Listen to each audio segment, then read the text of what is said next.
countdown begin. Raze back live again. Pop culture, entertainment, of course, the hot topics. Traveling somewhere in the tropics. Usually preserved for smoke show panels, $1 million plays. We expanding the channel, they say opinions like assholes. Watch your mouth at all times and don't mess up the cash flow. We live.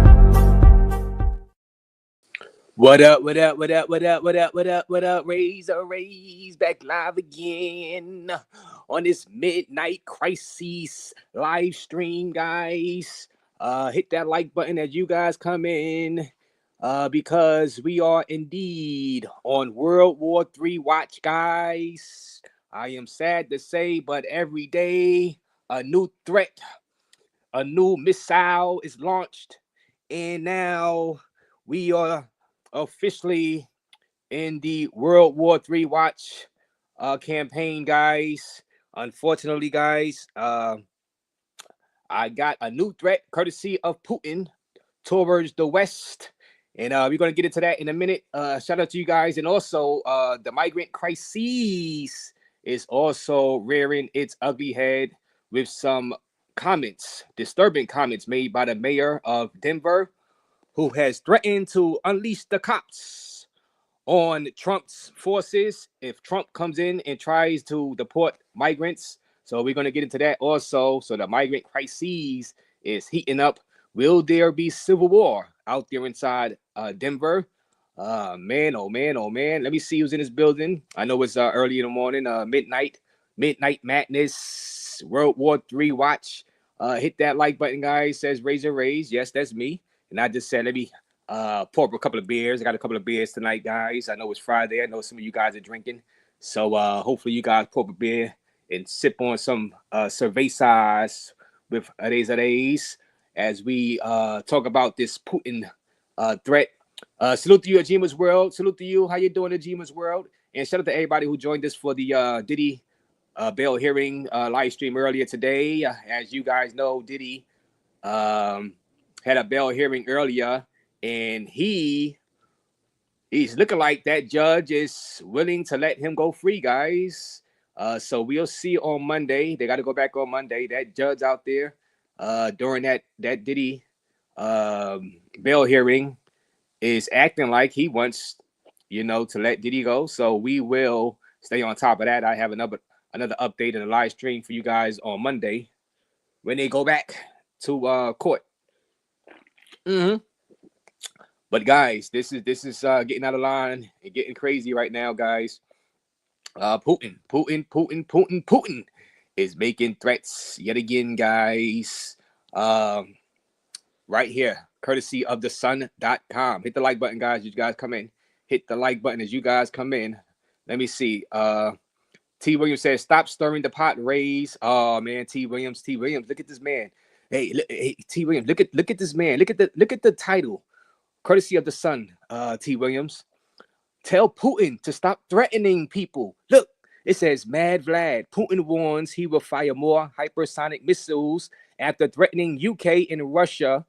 As Russia to mass produce unstoppable weapon." Okay, so he's saying, look, he's gonna fire more hypersonic missiles after threatening UK as Russia to mass produce. So he's saying they're gonna mass produce unstoppable weapon. You know what I'm saying? He's putting the threats out there, T. Williams, not me, Raze. So Vladimir Putin is stirring the pot, not me. And Vladimir Putin, he has the button to press, for that nuclear warhead to launch.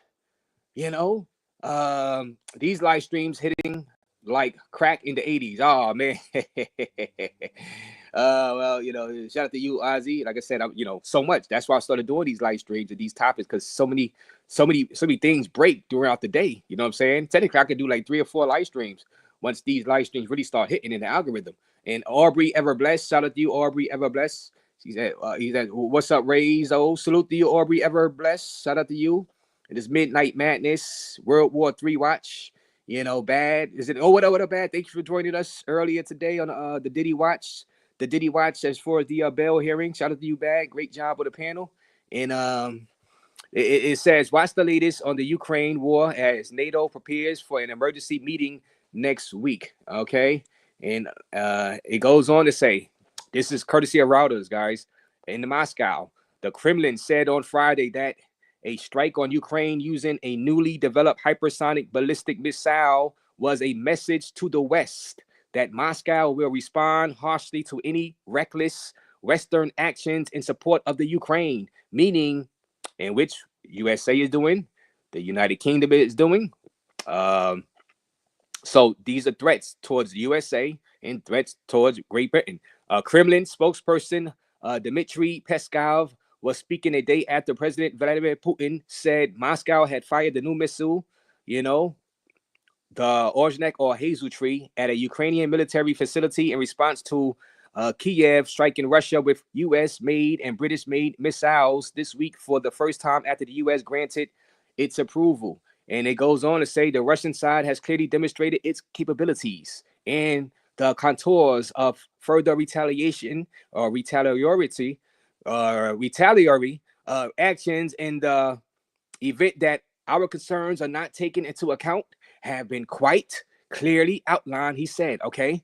So so Moscow has said its regards Ukraine's firing of ATACMS and Storm Shadow missiles into Russia as proof of direct US and British involvement in the war.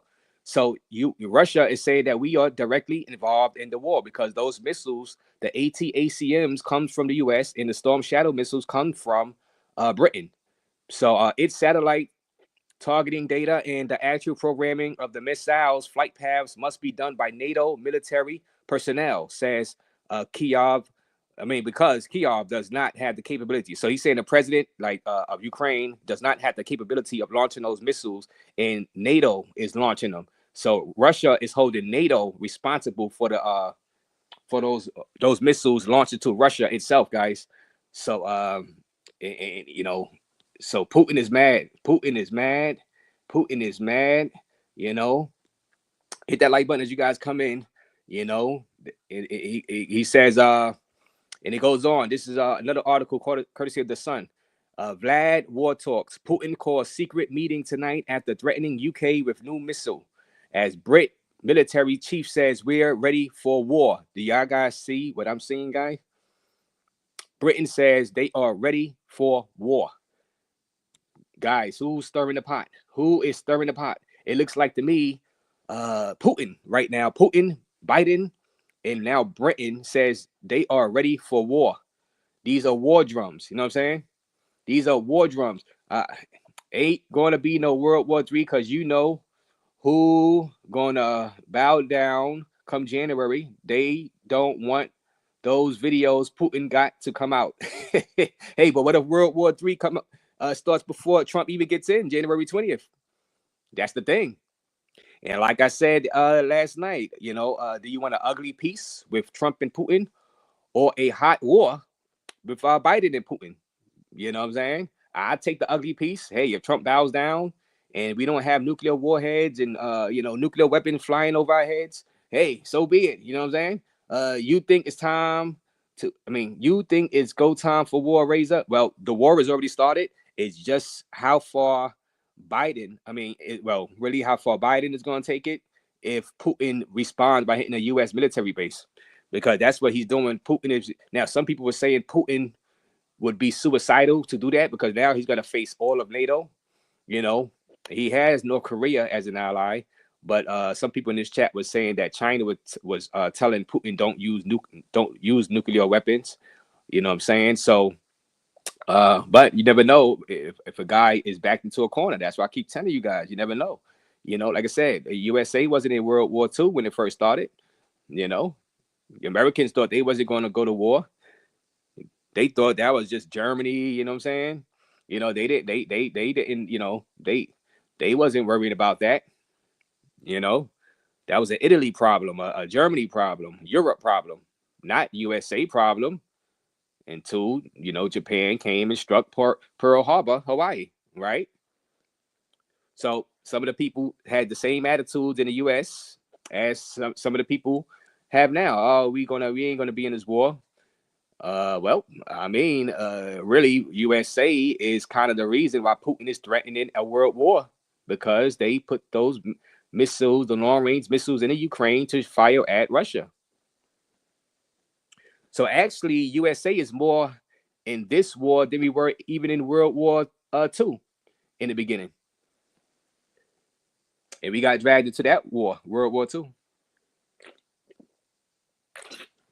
Unfortunately, man, what about North Korea sending all these men to fight for Russia? Isn't that an escalation? Yes, it's an escalation. But the thing is, do you want US being involved in that? You know what I'm saying? Like I said yesterday, Ukraine is not part of NATO. Ukraine is not part of NATO. You know what I'm saying? This is a personal thing. This is a thing. Biden is friends with the Ukraine president. You know what I'm saying? We don't have to get this deep involved in that, you know what I'm saying? In that war. I mean, Ukraine got the right to defend themselves. We're not telling Ukraine just to, bow over, but that's their war. You know what I'm saying? I mean, I hope, I wish them well, but NATO will easily defeat Russia. They don't really want it. Okay. We already in the war. Says I need the max win. Salute to you. I need the max win. We already in the war. This is all a distraction. Don't feed into it. A distraction for what? The NBA season? What is this a distraction? They distracting us from the NBA season? Totally not that. What's the distraction? The election is over already. What's the distraction? Well, Morsi, Jojo, people are tired of Putin crying wolf. The fact that they lost over 800,000 troops and still haven't achieved anything says it all. They lost that many troops already? They lost that many troops? I'm gonna have to check that. Nah, I can't imagine they lost 800,000 troops. Nah. You must be talking about World War II and World War One and yeah, nah, Chris Conner, that's impossible. They ain't lose that many troops. More like it's like 60,000. That's still a lot of goddamn troops though, right there though. But ouch, Chris. Like I said, but Chris, them losing that many troops, would they now to see USA and Britain really getting into the war, would they feel backed up into the corner where they can say, you know what? Now we got to use our mega weapons. You know what I'm saying? We losing so many troops now. Desperate times calls for desperate measures. Chris Conner, that's what I'm worried about the most. You know what I'm saying? Isn't this about the deal Bill Clinton signed with Ukraine in 1992 that they give up their nukes and we would protect them from Russia? Now they did sign a deal in 1992. They did sign that deal. They did it. They did give up their nukes. They did. How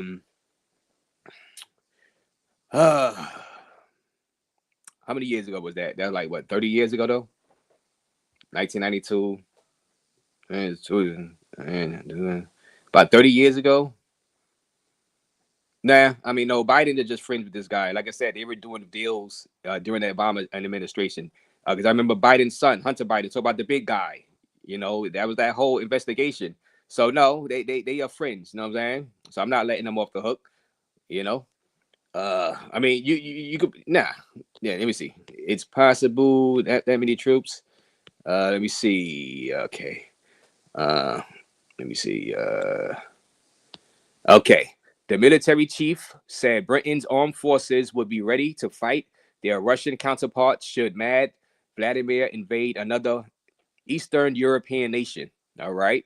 So Britain is ready. The deputy chief of the British Defense Staff told the committee if the British Army was asked to fight tonight, it would fight tonight. Okay. So the British Army is ready for World War III, guys. The British Army is ready for World War III. They're not being complacent. They're not saying, Russia is not going to strike. They are prepared. They're taking it seriously. You know what I'm saying?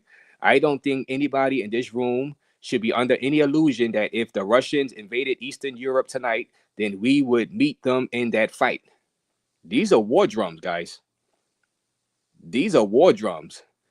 You know what I'm saying? Prime Minister Sir Keir Starmer has had to clarify that the UK is not at war after Russia's irresponsible rhetoric. Okay. He told BBC Radio, we're not at war, but Ukraine certainly is because Ukraine has been invaded by Russia. And that war has now been going on for just over 1,000 days. Ooh, so there you go. That was Britain's response to the rhetoric coming out of Putin's mouth, and that's where we at with that right there. You know what I'm saying? Unfortunately, people are still dying each day out there. Um, we don't see all of the clips and stuff like that, but we just get these warnings. Russia says hypersonic missile strike on Ukraine was a warning to a reckless West. You know what I'm saying? So this is Putin. He's sending these threats. Now a lot of you guys in my chat is saying that these are empty threats. So I hopefully they are. Hopefully they are empty threats, guys. Hopefully they are. Hit that like button, guys. It's not gonna be a long live. I just wanted to update you guys, but hopefully these threats are empty. You know what I'm saying? And Russia says hypersonic missile strike on Ukraine was a warning to reckless West, and residents walk at sight of a Russian missile strike amid Russia's attack on Ukraine. Okay. This was November 21st. See, you see that house blowing up like that? I mean, that building, people die, guys. People die. This is a real war. You know what I'm saying? This is a real war going on, guys. Unfortunately, guys. Let me see. Let me see what else is in the chat, guys. It makes sense why Biden keeping another Dems press deal. Trump don't have to keep the deal. Well, Biden don't have to keep the deal either. You know what I'm saying? Biden don't have to keep the deal either.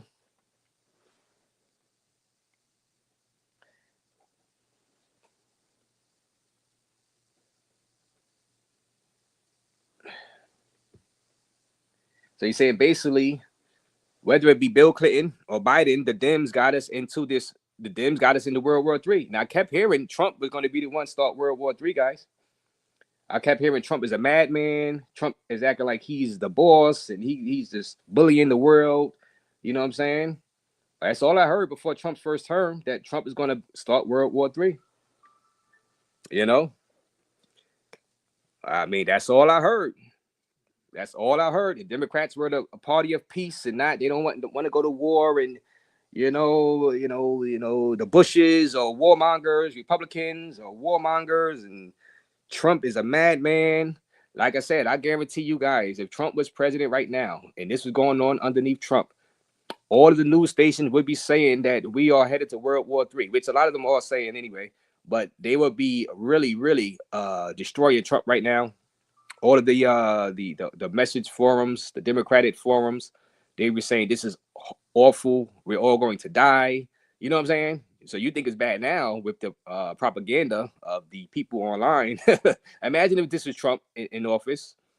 Like, I told you so. That guy crazy, and he's to start World War III, and this and that, this and that. Let me see. Like I said, man, I'm just a neutral observer of all this, man, and I see what's going on. I see the hypocritical nature of people that likes the Democrats and likes Biden. I mean, this is crazy. You know what I'm saying?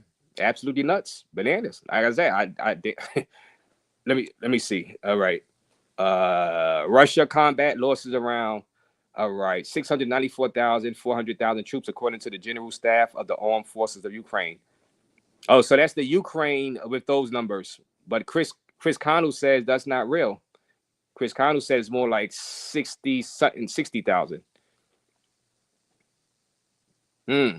So far, Russia has lost 696,000 troops so far. Y'all sure? Y'all don't want him to lose that many troops. He gonna really want to send off nukes. You know what I'm saying? Like I said, the more troops he lose, the more desperation kicks in. He want to hold on to power. You know what I'm saying?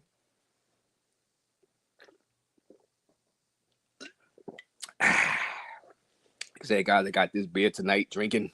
You know what I'm saying? Let me see. British, no, we would come to their aid. If not for American, there would be no Europeans after World War II. Ah, man, you mean, well, because the U.S. entered the war and helped them out. They were taken a beating by the Germans. You know what I'm saying?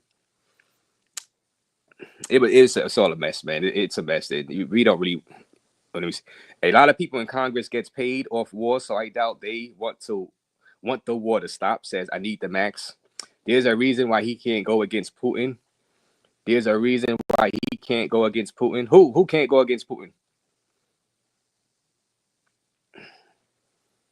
Who you talking about? Trump? Like I said, I don't care about the reason he can't go. He should not go against Putin because they got nukes. Unless you want a nuclear war, you know what I'm saying? And we gotta come to a realization that the world has nukes. We can't do like before there was nukes. You know what I'm saying? When we just battling with swords and you know what I'm saying, bow and arrows. I mean, these weapons are real now. Now there's nuclear weapons. You know what I'm saying? Just to prove a point or ego. You know, I mean, millions of people will die. You know. Let me see. Rename your channel to World War 3 channel. Oh, that's a great idea, Zed. You know what I'm saying? Hey Zed, that's a great idea. And like I said, I got room in my new fallout shelter I'm designing, Zed. So you'll be safe here. Yeah, I got plenty of beers, Zed. Mm-hmm. Mm. There's a reason why Putin importing North Koreans, Cubans, and Polis. So they're saying Putin needs more troops. That's why he's getting. All right.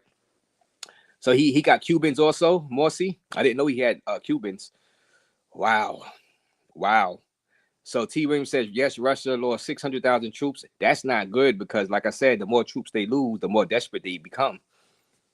You know what I'm saying?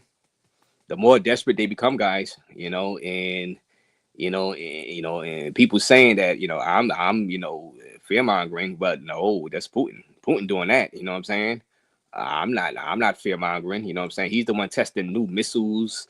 You know what I'm saying? Putin tested a new missile on Ukraine. I mean, I'm not launching those missiles. You know what I'm saying? That's this guy. And it's pretty scary. It is pretty scary, guys. I mean, we got nukes too. We shouldn't be scared of no other country. Period. Oh no, we should be scared because, like I said, I mean, especially if you're in New York City, because New York City always get hit. Now all these other states in the states probably ain't gotta worry, but they're gonna aim for New York City or Washington D.C. So anybody live over there, New York City or Washington, they're gonna be aiming for us first. You know what I'm saying? In the movies, we always the first to die.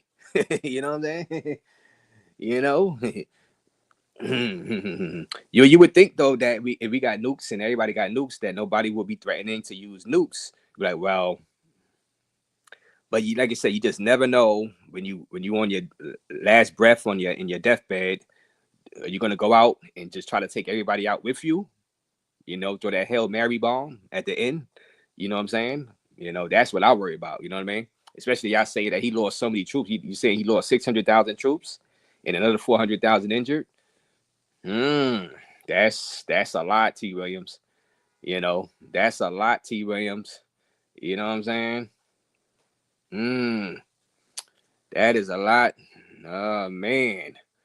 Hit that like button, guys. I wasn't even gonna come live this late, but I said, what the hell? I got some beers. You know what I'm saying? Courtesy of your guys' donations. And tomorrow is gonna be another day of threats. I mean, we are living in a time of threats, and missiles. You know what I'm saying? British is ready for that war. Britain is ready. The British is ready for the war. Britain is ready for the war. I mean, if the observer, there will be no nukes. Cause ain't no coming back after one is launched in these modern times. Absolute isolation after retaliation, plus loss of power and destabilization. Yes, Infinite. I hope they're thinking the same way. What you just typed in there. I hope these world leaders are thinking the same way. You know what I'm saying? Like I said, I'd rather have an ugly peace with Trump and Putin than a hot war with Biden and Putin. And you guys should too. You guys should too. For the love of God, yes. Because, if they know you scared, they can bully and manipulate you. That's not how you deal with a bully. Well, we know that, but the thing is, Russia wasn't trying to bully us. They're not bullying USA. They're bullying Ukraine. That is not really our war. You know what I'm saying? That's the thing. And now, we getting threats of world war because of Ukraine. Ukraine, can fight their own war. Basically, I mean, that's how I look at it. You know what I mean? Let them fight their own war, so we won't have to be dragged into a nuclear world war when more millions of people die. I'll have that, because what do we care if Russia gets the Ukraine? To be honest with you, I mean, it's not like they're taking over Cuba or invading Mexico, and that's right away. You know what I'm saying? I mean, it's sad. I mean, but sometimes, I mean, it is what it is, guys. But if you go to, I mean, these are nuclear weapons, guys. I don't know what y'all, think this is. It's not a video game. You know what I'm saying? It's not a Call of Duty. This is real life. You know what I'm saying? It's real life bombs going off. How close you think we are to war, Raze? Well, they in the war right now. Now, U.S. is technically being in war because they're giving. Russia is claiming that U.S. and Britain is in war with them because they are getting, using their missiles on them. You know what I'm saying?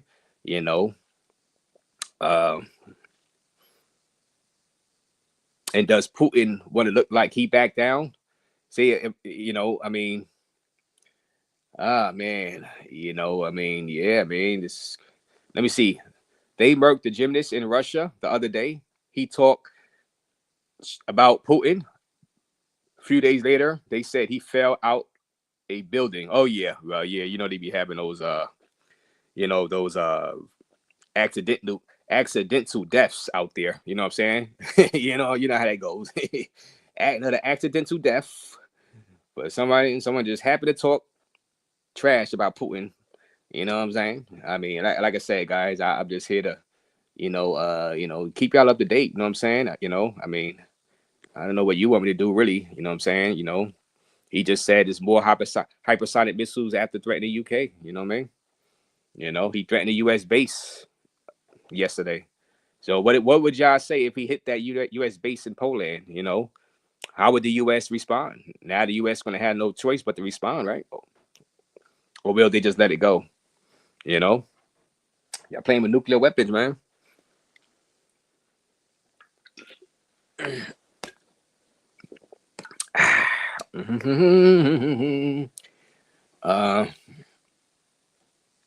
me see. I know it's tough for Ukraine. Like I said, I wish Ukraine luck. You know what I mean? The best. I mean, but if I'm president, I can't put my country, my people, my soldiers, right, and my cities, at risk, to fight a nuclear war with a madman. You know what I'm saying?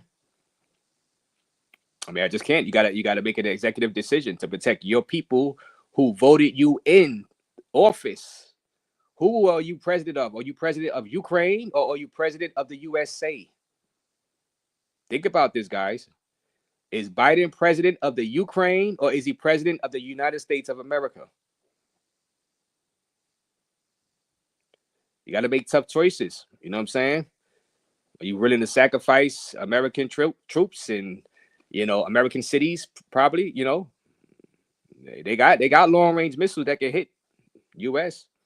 Now, of course, we got missile defenses over here, but for us to be even having to talk about this, it's pretty scary. You know what I'm saying? Because who wants to be even having to talk about this threat by Putin and these threats of. We don't know how far this can escalate, guys. That's what I'm not here to fearmonger. We don't know how much this can escalate. You know what I'm saying? I mean, I don't know, guys. All I can do is sit here and drink some more beers, guys. That's all I can do right now. And these beers are good. Damn, y'all blocking comments over here. Depends on what you're saying, Jerry Jones. You can't be saying crazy stuff in the comment section. You know what I'm saying? I mean, YouTube, they got its own censors. If the moderators see you getting out of line, they'll block your comments. You know what I'm saying? In all reality, if the U.S. forces got involved, war would be over in a couple of months. I wouldn't be so, cocky and arrogant, though. I'm telling you guys, do not be cocky and arrogant. That's why I'd rather not even go to the war, because don't be cocky and arrogant. You know what I'm saying?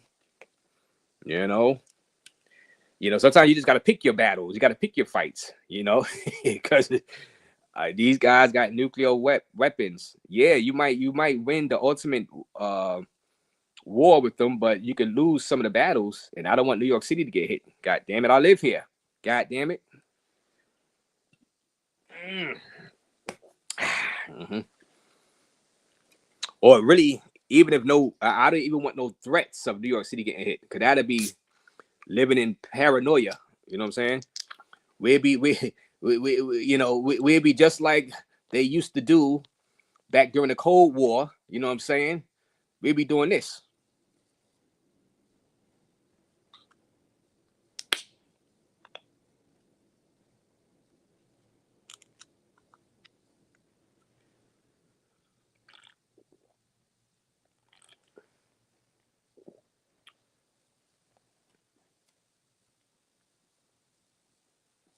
Yeah, man, we don't want to be doing that. Hell no, I don't. You know what I'm saying? Every time a siren goes off, another threat, a missile coming our way. You know what I'm saying?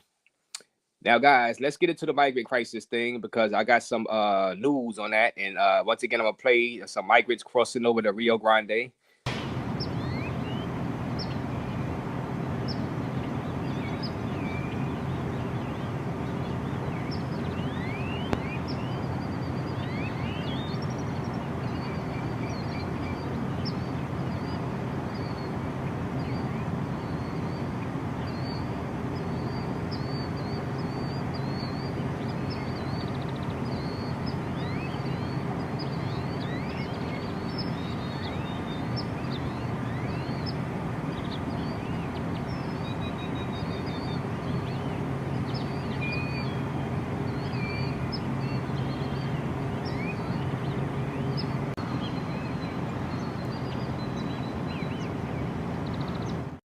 Like I said, that breaks my heart to see the migrants crossing that water like that with the kids, but the kids specifically, you know what I'm saying? I wish it wasn't like that, but it is what it is right now, guys. And Sunday Night Smoke with the 199, that's two more beers. Sleepy Joe laundered billions through Ukraine. Yeah, I mean, that's what I was talking about. That was a huge investigation. You know what I'm saying? That was a huge investigation. With Hunter Biden talk about the big guy, which was his father when he was vice president. You called him the big guy. That's the code name he was using. So I remember all of that. Sunday Night Smoke. You know what I mean? But Smoke, like I was asking, is Biden the president of the Ukraine or is he president of USA? You know what I'm saying? He has to protect the people here. You know what I mean?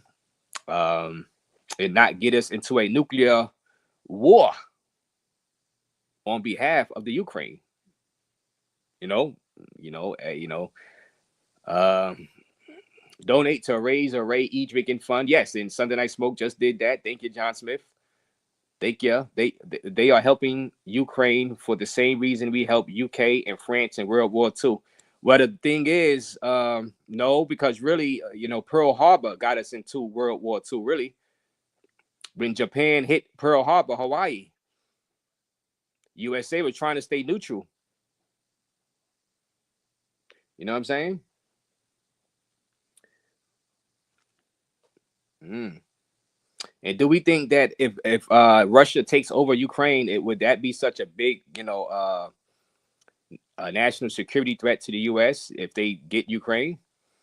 I mean, he already got the Crimea anyway. I mean, would that really hurt if they got the Ukraine? Would that hurt the USA any? I mean, let me see.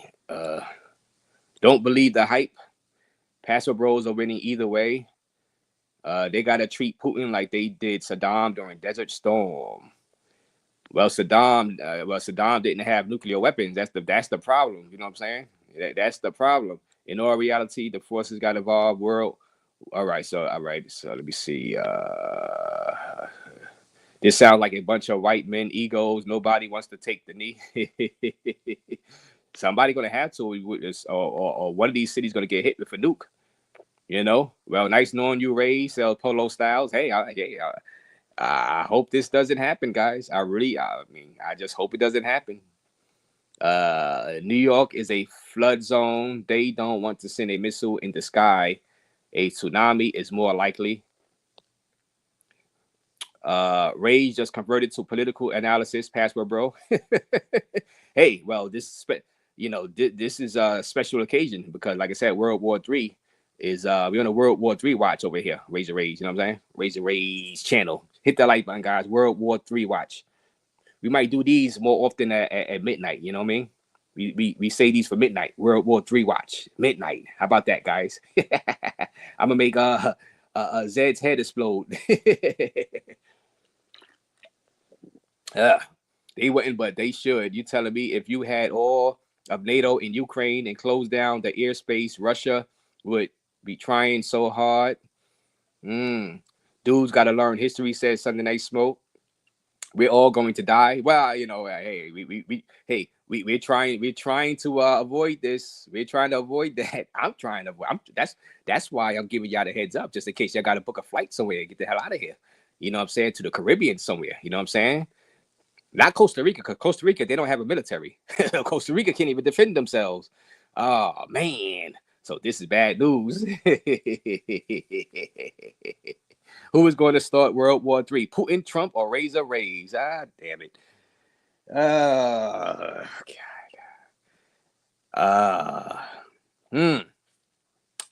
Wow.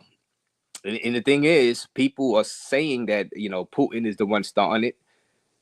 But it really, I mean, I just wanted to end, to be honest. I don't really care who started it,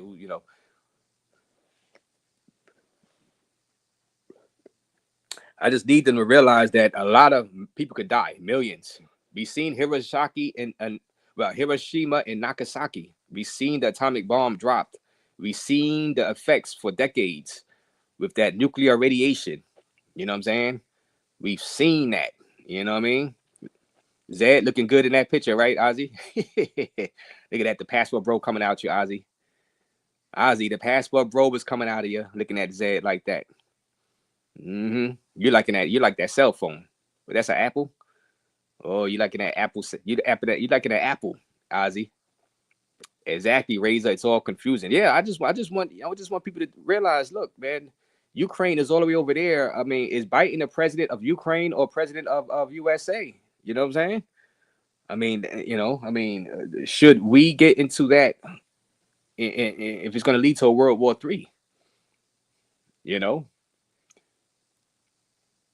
Should the U.S. make the sacrifice? Should the USA sacrifice Ukraine and say, "Hey, we support you, but we can't go any further with this. All right, you're using our missiles. We can't go any further with this now. You fight.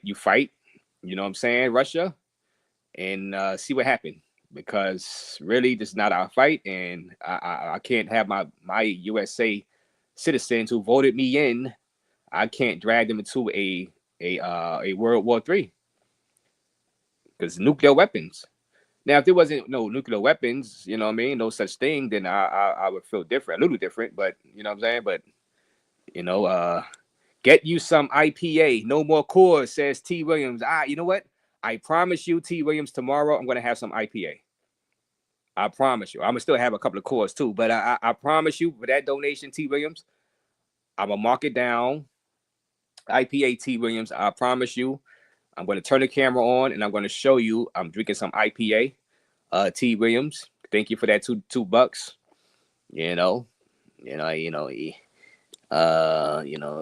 The U.S. is at war. With the U.S., it's easier to fool someone than convince them they've been fooled. Jerry Jones says, "How about them Cowboys?" Jerry Jones said, "How about them Cowboys?" Man. Infinite Observer. In regard to the migrants and mayors, governors, it is definitely looking like there will be some type of stand between the feds and local government, which could possibly get tricky. Yes, Raze is not going to end with Ukraine. In Putin's mind, most of Eastern Europe belongs to Russia, including Poland, Estonia. Oh, man. Man, humans ain't going to be happy till everything is destroyed, says Trent S. Yes, it has to come a point where like we gotta chill. We gotta chill. We dealing with nuclear now. Gotta put our egos to the side. We have to chill. You know what I'm saying? I think Biden just needs to leave America and just live in the Ukraine. This was between U.S. and Russia. All right, this was between us and Russia. I mean, U.S. This was between U.S. and Russia.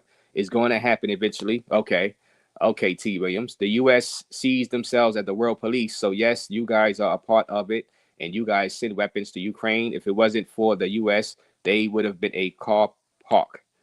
Okay, U.S. had nothing to do with this. This is only Ukraine versus Russia fight. But since Biden opened up his big mouth, maybe he should live in the Ukraine. Darnell Elliott with the $2. Salute to you, Darnell. Same argument that kept us out of World War I and II. Yes, and II, we got dragged into it. Darnell Elliott, we got dragged into the war. We got forced into it. You know what I'm saying? Baited into it. You know, and seems like we're getting baited into this. You know, and like I said, I'm sure citizens back, I wasn't alive back then, but I'm sure citizens back then thought USA wasn't going to get into World War II. You know what I'm saying? They were like, we being neutral. We are neutral. You know, I mean, they didn't think Roosevelt was going to get into it, but, you know, really had no choice once, you know, Pearl Harbor was attacked. Yeah, I saw the movie Pearl Harbor, right? Was that Ben Affleck in that movie? Ben Affleck? you know. Another one, $2 to the IPA drinking fund. Yes, I will get me some IPAs, T. Williams. And thank you for that. You know what I'm saying? You know, I appreciate you. You know, and like I said, this migrant crisis is on my mind too, guys, because like the guy just said about the you know, about the mayors. Now, this right here, this is the Denver mayor right here, guys. See, T. Williams, you know about this story, T. Williams? Do you know about this one, T? Oh, hold on. We got a $10 super sticker courtesy of Infinite Observer. That's some more IPAs. So I'm going to try the IPA. I be seeing the IPAs. I haven't drunk. So this is going to some IPAs for tomorrow, Infinite Observer. Thank you for that $10 super sticker.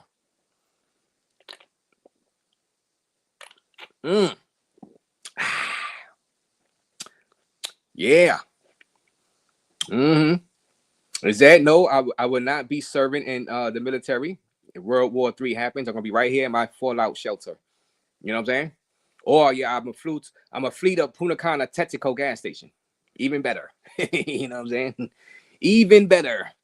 Yeah, you know, propaganda. I can't believe these guys when they talk. And shout out, like I said, shout out to Infinite Observer. I wish I was from Samoa or Brazil. I could easily hide from this madness. Yeah. I mean, they ain't shooting over there. You know, Brazil got some problems too. I'm gonna get into that tomorrow when I do the travel. I got a special travel show tomorrow, Pass with Bro show tomorrow. I'm gonna get into what's going on with the former Brazil president. You know what I'm saying? So I'm not gonna do that, touching that right now. But they going through some stuff out there right now. As far as political, about a coup. It was a coup that was trying to go down. You know, but thank you, Infinite Observer, for that. Like I said, T. Williams, Darnell, you know what I'm saying? Now, guys, the migrant crises, feds not welcome. All right. This is courtesy of the New York Post.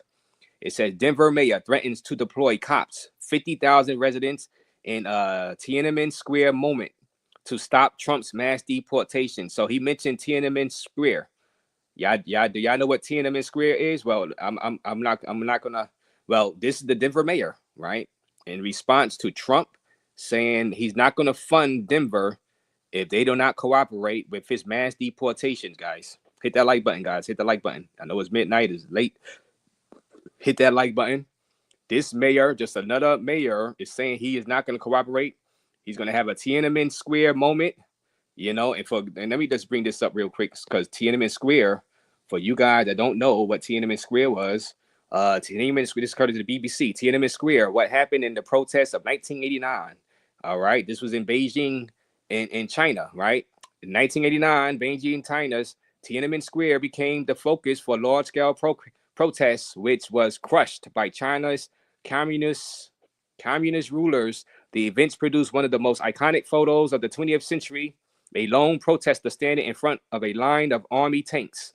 The events remain a highly sensitive topic in China, and one of the few remaining public memorials in Hong Kong has now been removed. So they wanted to erase that memory of this right here. I don't know if y'all remember seeing this right here, 1989, Tank Man. On June 5th, a man faced down a line of tanks heading away from the square. He was carrying 2 shopping bags and was filmed walking to block the tanks from moving past. So this guy was trying to block the tanks in protest. This guy, Tiananmen Square. That's what the Denver mayor is talking about doing once Trump sent the forces, the ICE agents, to deport migrants out there inside Denver. You know what I'm saying? He was pulled away by 2 men. It's not known what happened to him, but he's become a defining image of the protest. How many people died in the protest? No one knows for sure how many people were killed. At the end of June 1989, the Chinese government said 200 civilians and several dozen security personnel had died, guys. Okay, now so that Tiananmen Square comment by the Denver mayor, this is what he's threatening. All right.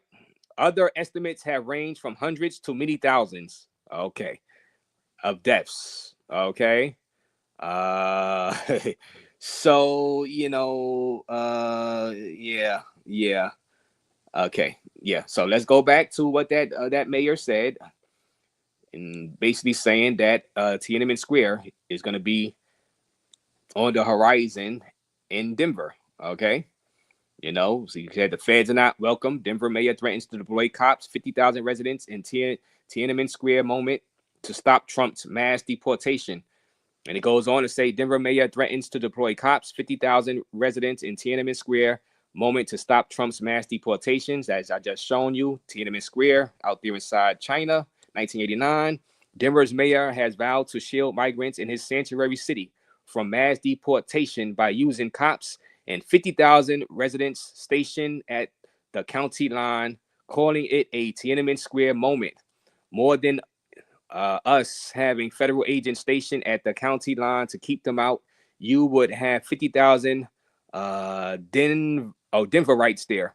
Democratic Mayor Mike Johnson recently told the outlet Denverite after President-elect Donald Trump vowed to undertake mass deportations of illegal migrants across the USA. Okay. It's like the Tiananmen Square moment, right? Said Johnson, referring to the famous caught on video showdown between a Chinese student and government tank in Tiananmen Square in China during the 1989 rebellion. You'd have every one of those Highland moms who came out for the migrants, and you do not want to mess with them, the mayor said of Denver residents apparently prepared to go to the mat against the federal government. Roughly 40,000 migrants have flocked to the Mile High City since December 2022, the largest number of new arrivals per capita across the nation. Okay. And they just talk about the criminal invasion of Colorado and Denver.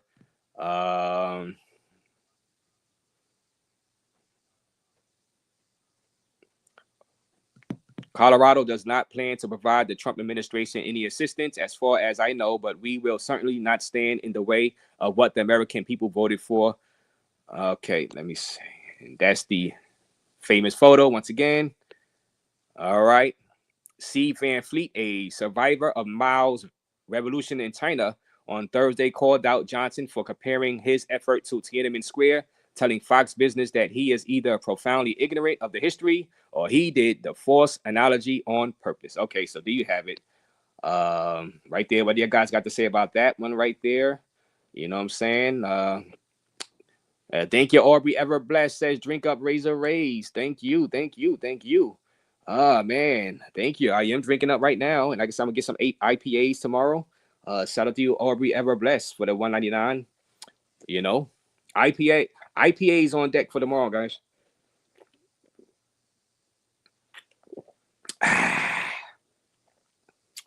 Once again, thank you, Infinite Observer, for that. Like I said, the IPA is coming too. And Darnell Elliott with the $5 donation. That's 5 more Coors Lights. And I don't know how much the IPA is, but I'm gonna get a bunch tomorrow. Roosevelt knew he was secretly building prior. Same with Wilson during World War I. But both presidents wanted war, but didn't have the support. Okay, so you said Roosevelt knew he was secretly building prior. So you mean Roosevelt knew he was going to enter the war? He knew. Same with Wilson during World War I. So both presidents wanted war, but didn't have the support. So they just didn't go through. Okay. See, Darnell Elliott, he's very knowledgeable. This guy, Darnell, he's a veteran right here. This guy, Darnell Elliott, he is a veteran. And like I said, shout out to Aubrey, ever blessed. What do y'all guys think about the migrants, though, guys? Yeah, what do y'all guys think about this Denver mayor saying he, what I'm saying? What's going to happen with this? Oh, what a mess, guys! What a mess! What a mess! What a mess, guys. And then we got other mayors also, pretty much saying that they're not, going to. Yeah, I saw the Chicago mayor, saying he's not going to, cooperate with the Trumps on the deportations. And Los Angeles LAPD chief also made the comments. And LAPD will not assist with mass deportations. LAPD will protect our immigrant community. LAPD officers will not take action to determine a person's immigration status and will not arrest someone for their status. And LAPD will not assist with mass deportations. Los Angeles is a city of immigrants, and I know immigrants are being disparaged right now, but I want the people of Los Angeles to know my viewpoint.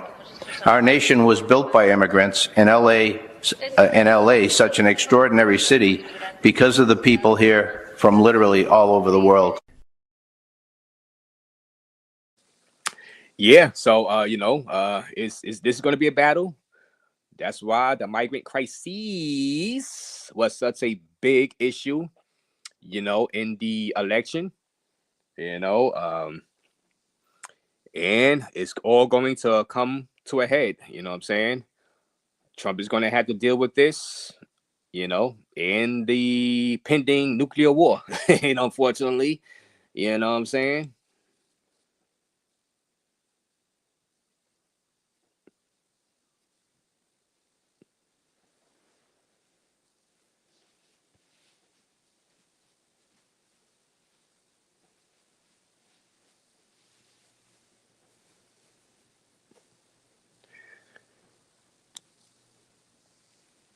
Yeah, guys. So, like I said, man, hopefully things work out, man. I'm just here to give y'all this information, relay the info to you guys. You know what I'm saying? What else did I have right here?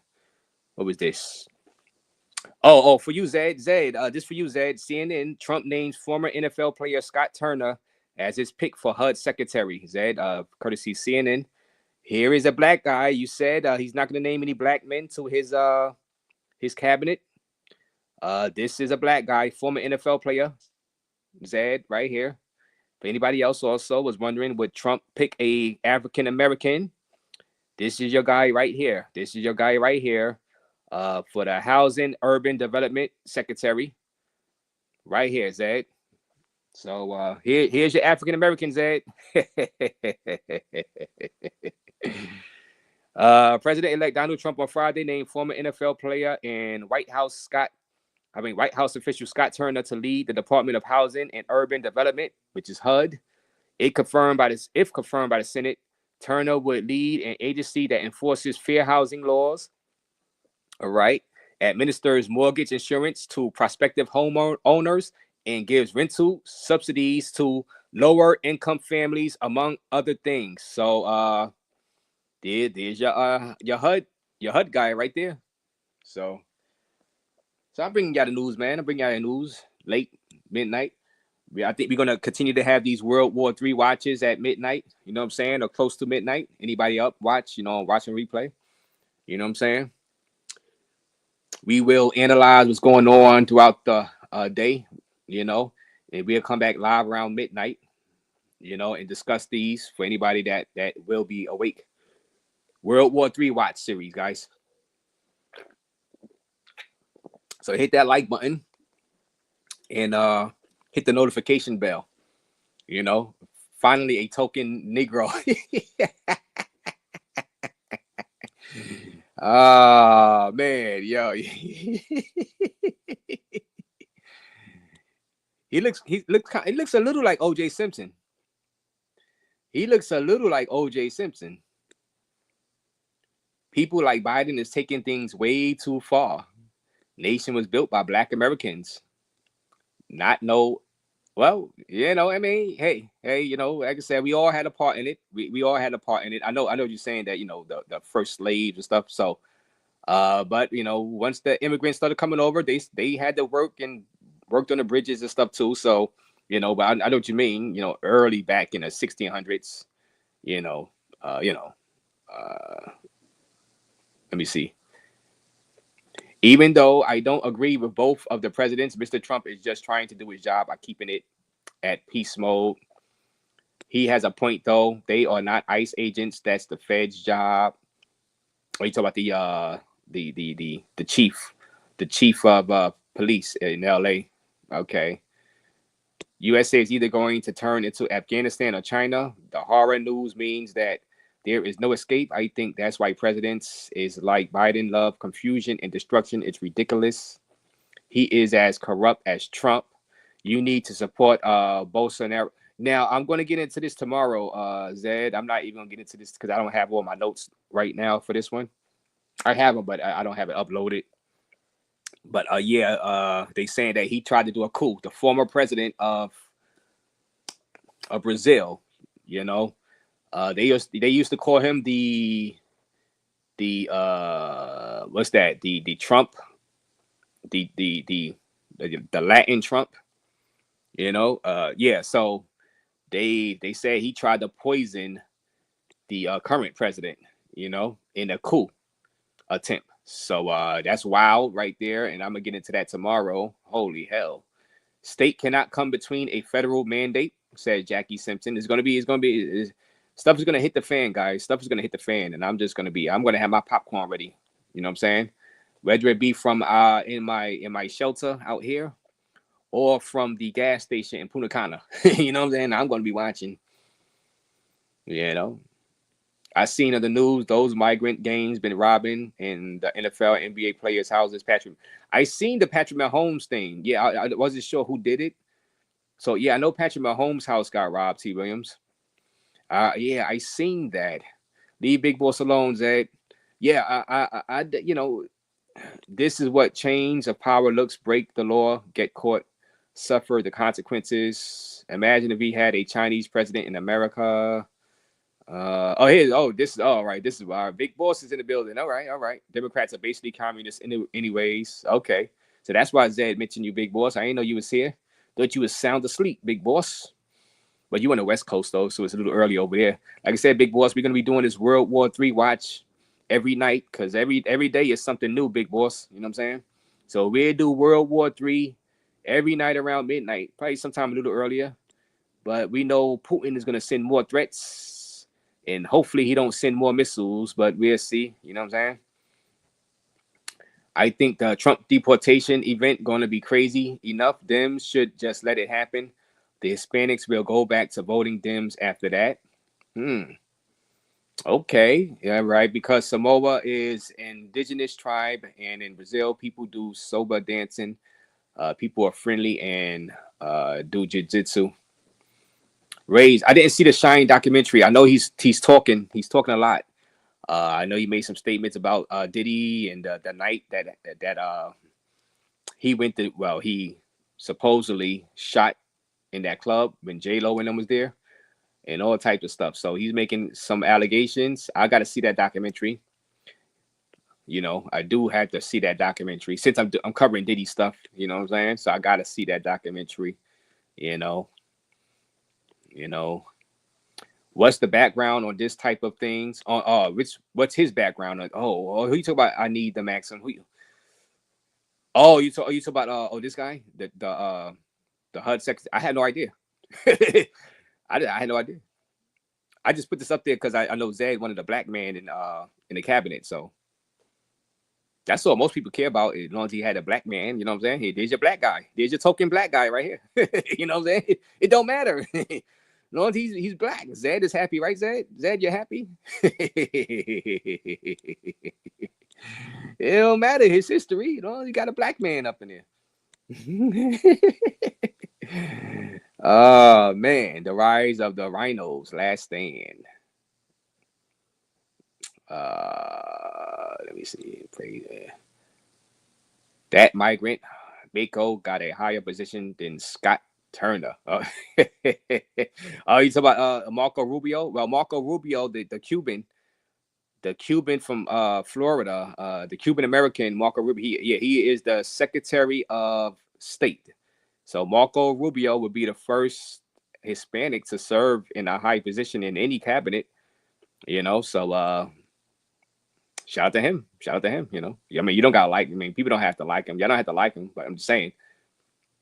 For Democrats, they always talking about, you know, the first Hispanic this, the first black person this. Hey, there you go. That's your first Hispanic. But he's not a Democrat, so they're not going to give Trump credit, you know. So it is what it is. The infrastructure was already built. Raze. What I see, I'm off. I don't know exactly what you're talking about. The infrastructure was already built. Tim Scott is Lindsey Graham. SCE bio. All right. Yes, Roosevelt just needed an excuse. Pearl Harbor. Wilson had the Zimmerman note and sinking of the Lusitania. Yeah, I mentioned that Lusitania. I wasn't really sure. Yeah, the Zimmerman note and the sinking of the RMS Lusitania to enter World War I. You know what I'm saying? Because both presidents, Wilson and Roosevelt, wanted to stay neutral in both wars, you know, publicly. But Darnell's like, look, they were preparing. They just needed an excuse to enter the war, to tell the American people and tell, you know, the House, you know, in the Senate, you know what I'm saying, to get behind it. You know what I mean? Razor, do you think your supporters are ignorant people? No, I think my supporters are very, very knowledgeable and very, very smart, as you see in the comment section, Zed. Now, I do have trolls that say stupid stuff, you know what I mean? I got to cook them sometime. But Zed, no, I think my followers are very, very knowledgeable. And if they don't have the answers, they'll Google the answers real quick and pretend to be knowledgeable. You know what I'm saying? they do a quick Google search, Zed, and you know, and go ahead and you know, give the right answers, pretending they knew the answer all along. But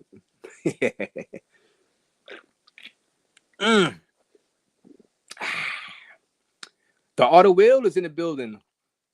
Auto Wheel, we're gonna do a nightly World War III watch. Auto Wheel every night around 11 o'clock to midnight. Auto Wheel until this war ends. Auto Wheel, yeah. Turner was a congressman rep for 33rd district in Texas.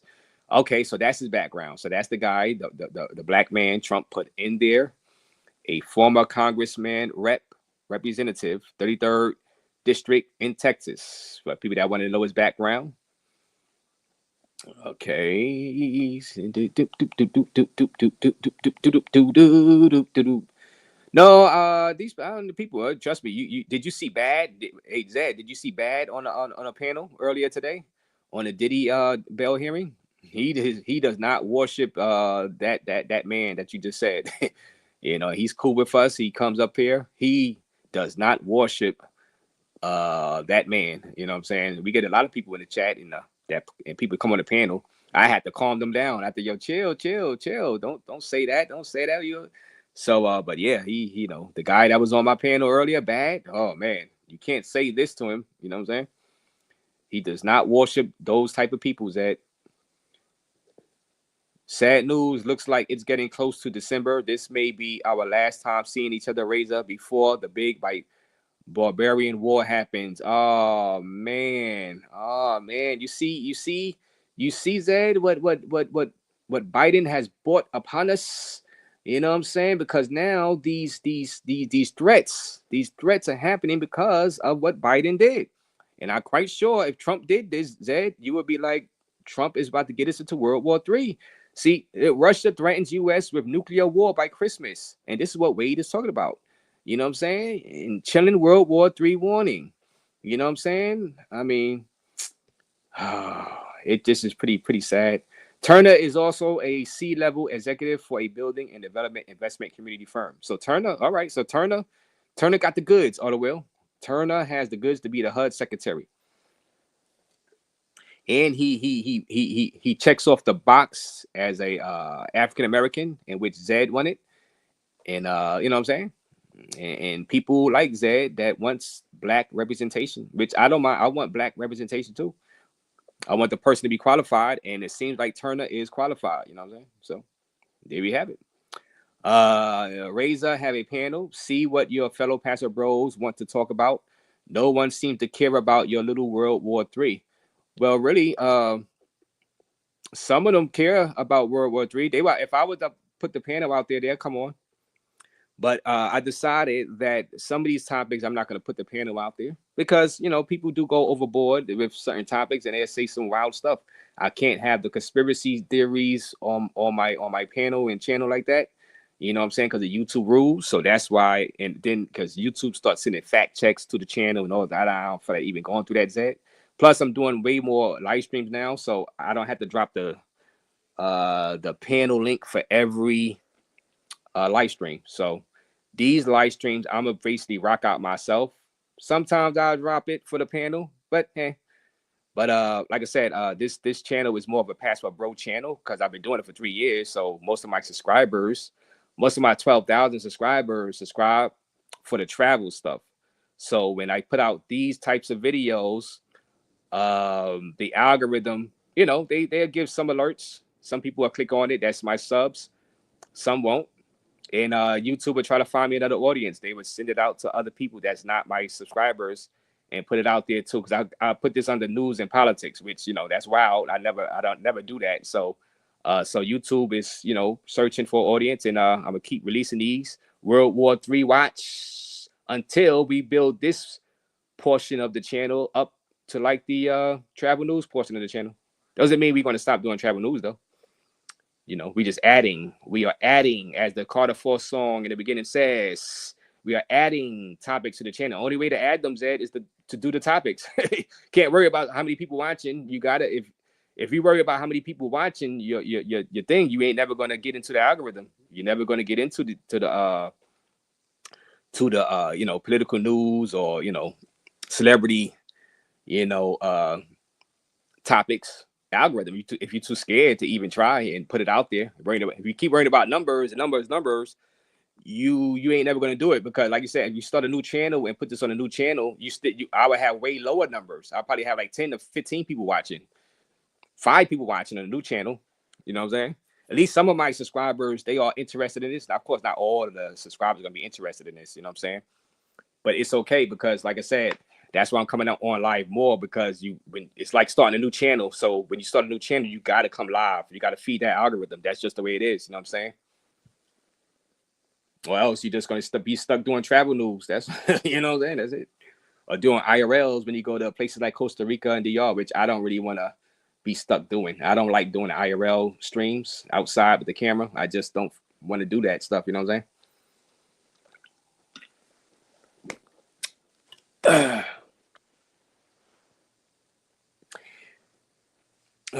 Marco is a freaking white. No, he's a Cuban. Now, you wouldn't like somebody to say that you're a white woman, Zed, right?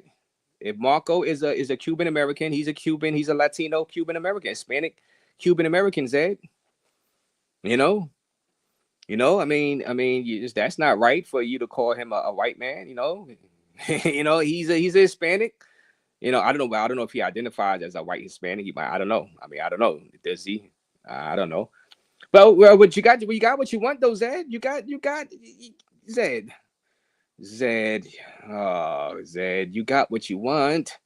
You know what I'm saying? Trump gave you what you want. He gave you this guy. Look at this guy. He gave you chocolate in the way. Come on, Zed. He gave you some chocolate in the White House, Zed.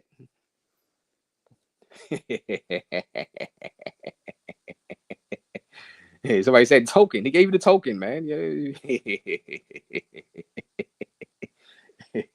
He gave you OJ Simpson. Look at OJ Simpson. Yeah, you're not satisfied. Come on, Zed.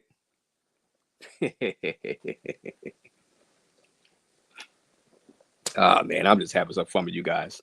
Yeah, we got to continue with this World War III watch, guys. It's just getting out of control, guys.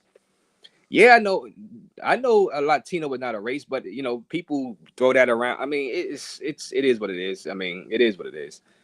You know, I don't got time to be going through what's a white guy, a black guy, or a Hispanic, or what, a male, female. Oh, for the love of God, no. I've just had enough. I just had enough. I had enough talking about this stuff off of YouTube.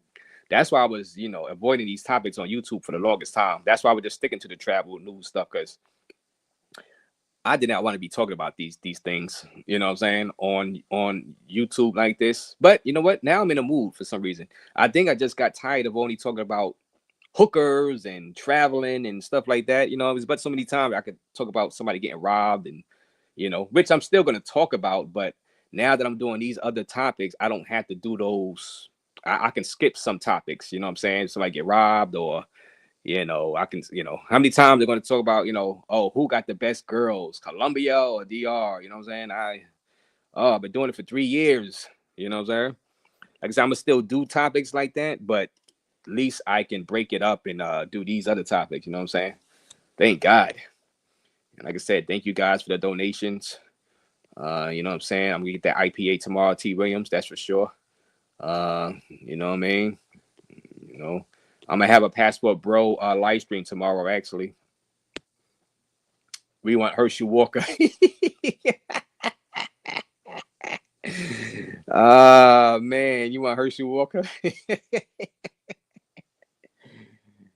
Man, they definitely gonna call him white. So is Ben Carson. Yeah, Ben Carson. Dr. Ben Carson. They was calling him white when he was running for president. I remember all that.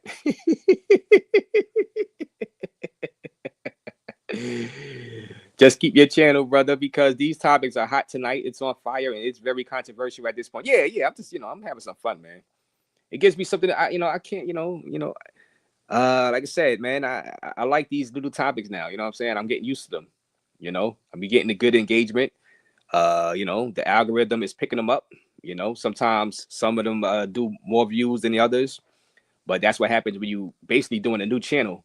We doing like a soft reboot of the channel, not a full reboot, but a soft reboot of the channel. So the algorithm is going to take time for the algorithm to really pick this stuff up and send it out to people that's going to be interested in this, because that's just the way YouTube works.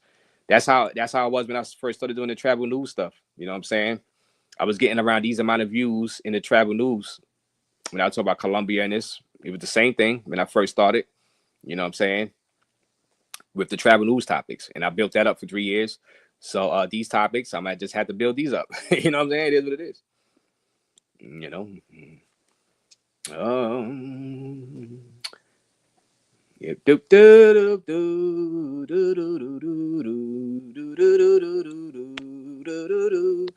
Darnell Elliott with another $5 donation to the Raze Cerveza Fund. The IPAs are on deck. Darnell.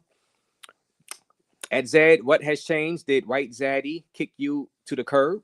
I remember you praising the white man encouraging black women to date white men.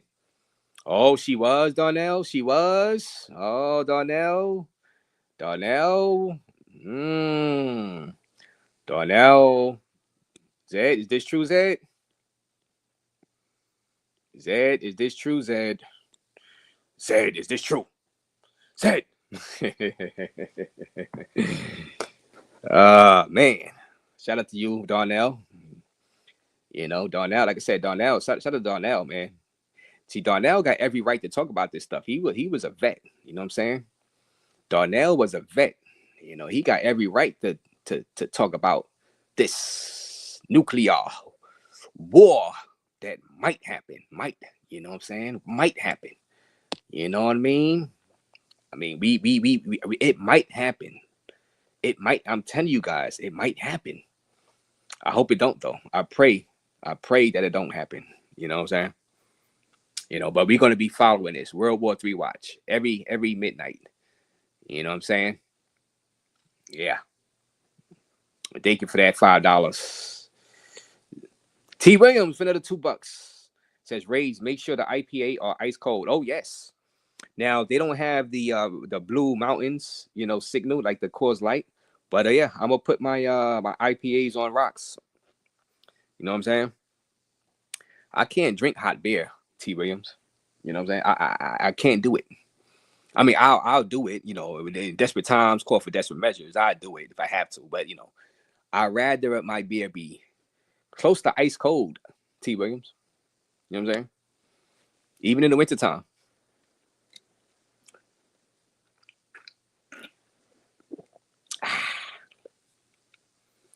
I always see the IPAs. I never had them before. You see, the reason I drink the Coors Lights because I could drink more of them. But I didn't even get I don't get the hardcore Coors. I get the Coors Light. But I'm gonna try the IPAs since you insist. You know what I'm saying? Do they have IPA Light?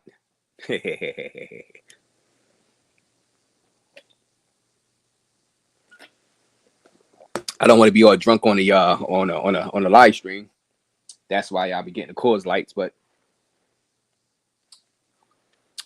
so good. Get some cold IPAs tomorrow. See how they taste. Yeah, guys. Let me see. Anybody else got some comments? Let me see. YouTube is not the same anymore. YouTube is no longer the early 2000s. It's now a sensitive platform. Yes, it is. And that's another reason why I calmed down with the panels and the travel stuff because, you know, you know, YouTube is very sensitive and, you know, the smoke shows. I know everybody loves the smoke shows, but, you know, I'm just getting too many messages, you know, from YouTube, you know what I'm saying? You know, whether it be YouTube itself or just it's gotten out of hand. And plus, like I said, I can do more live streams and more topics doing these other topics, whether it be political, the World War III, the Diddy stuff, the celebrity stuff. It's just more topics I could do, you know what I'm saying, than just the travel stuff, you know what I mean? I think it's just better. I think it's better long term for the channel. You know what I'm saying? Like I said, I can rock out myself a lot of times with these topics and just, you know, talk to you guys in the chat, basically. You know what I'm saying? Basically, it's like you guys in the chat is I'm talking to you guys on the panel. You know what I'm saying? Same thing, basically. You know what I'm saying? So, because like I said, I don't have to have a full panel for every topic, you know. And like I said, I really was planning on having these type of topics be like 20, 25 minutes. But since you guys are so interested in it, because you guys are commenting, y'all kept me up here for like an hour and almost a half now. My whole plan when I was to do like a Putin topic or a migrant crisis topic was to be on for like 20, 25 minutes just to put it out there in the algorithm. Go live, put it out there in the algorithm, let YouTube know that I am doing these type of topics now. But you guys' engagement keep me on, you know what I'm saying? Keep me drinking, you know what I'm saying? Yeah, keep me drinking these donations, you know what I'm saying? You know, Razor went soft. Yeah, I'm soft, man. I'm soft now.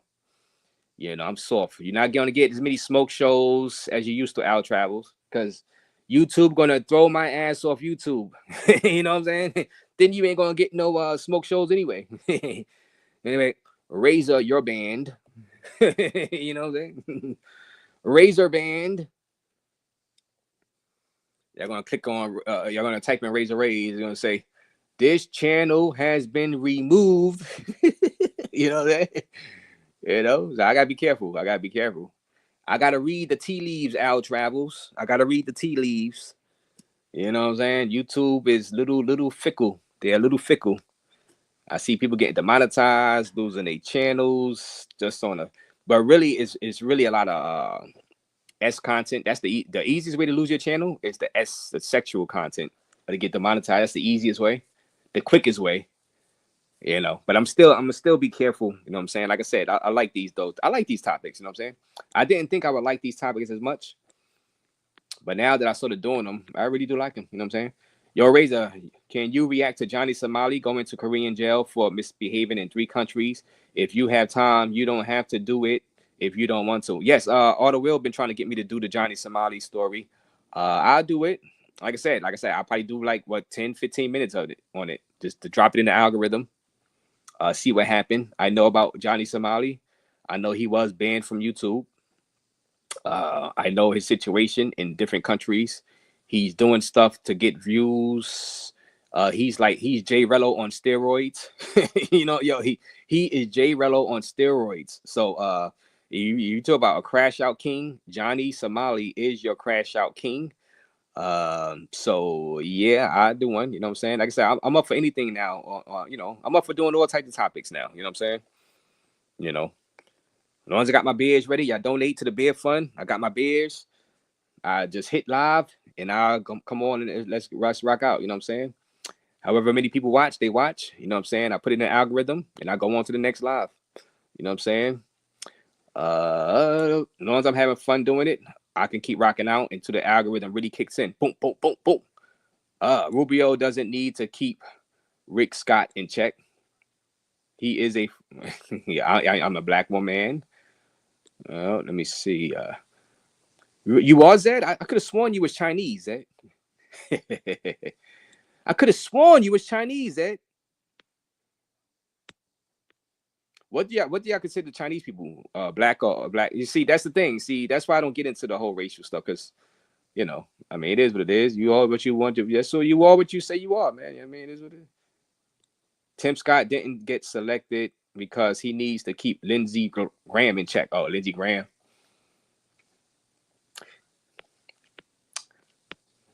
Y'all guys think they need term limits on our House of Reps and the senators? There's term limits on the president. Some of these senators be looking like they're about to die. They on in 80s and 90s. I know the president is old too, but at least there's term limits with the president, and there's term limits with the governor and mayor. Maybe they think they don't want too much turnover in the House and the senators. They probably think the too much turnover for all parts of branches of the government would be a bad thing because there's no continuity. Maybe that's why they don't have term limits for the Senate and the House. They might think that we can't switch every single body.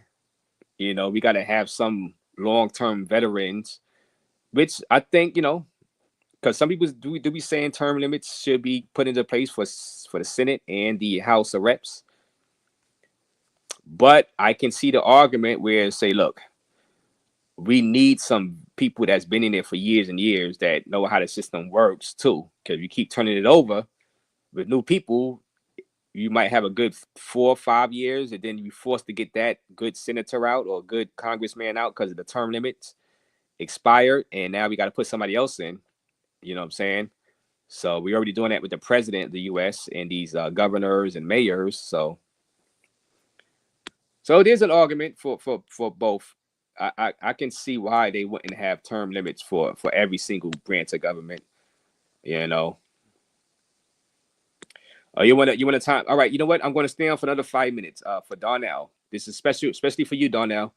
Okay. I'm going to drop the link for you, Darnell. I didn't see you, but I was about to end it, but I'm going to drop the link for my guy Darnell because he is a former. Because you are a former. Let me go get another beer as Darnell comes up. I'm gonna see what his opinion on this new threats by Putin. You know what I'm saying? Let me get another beer out the fridge.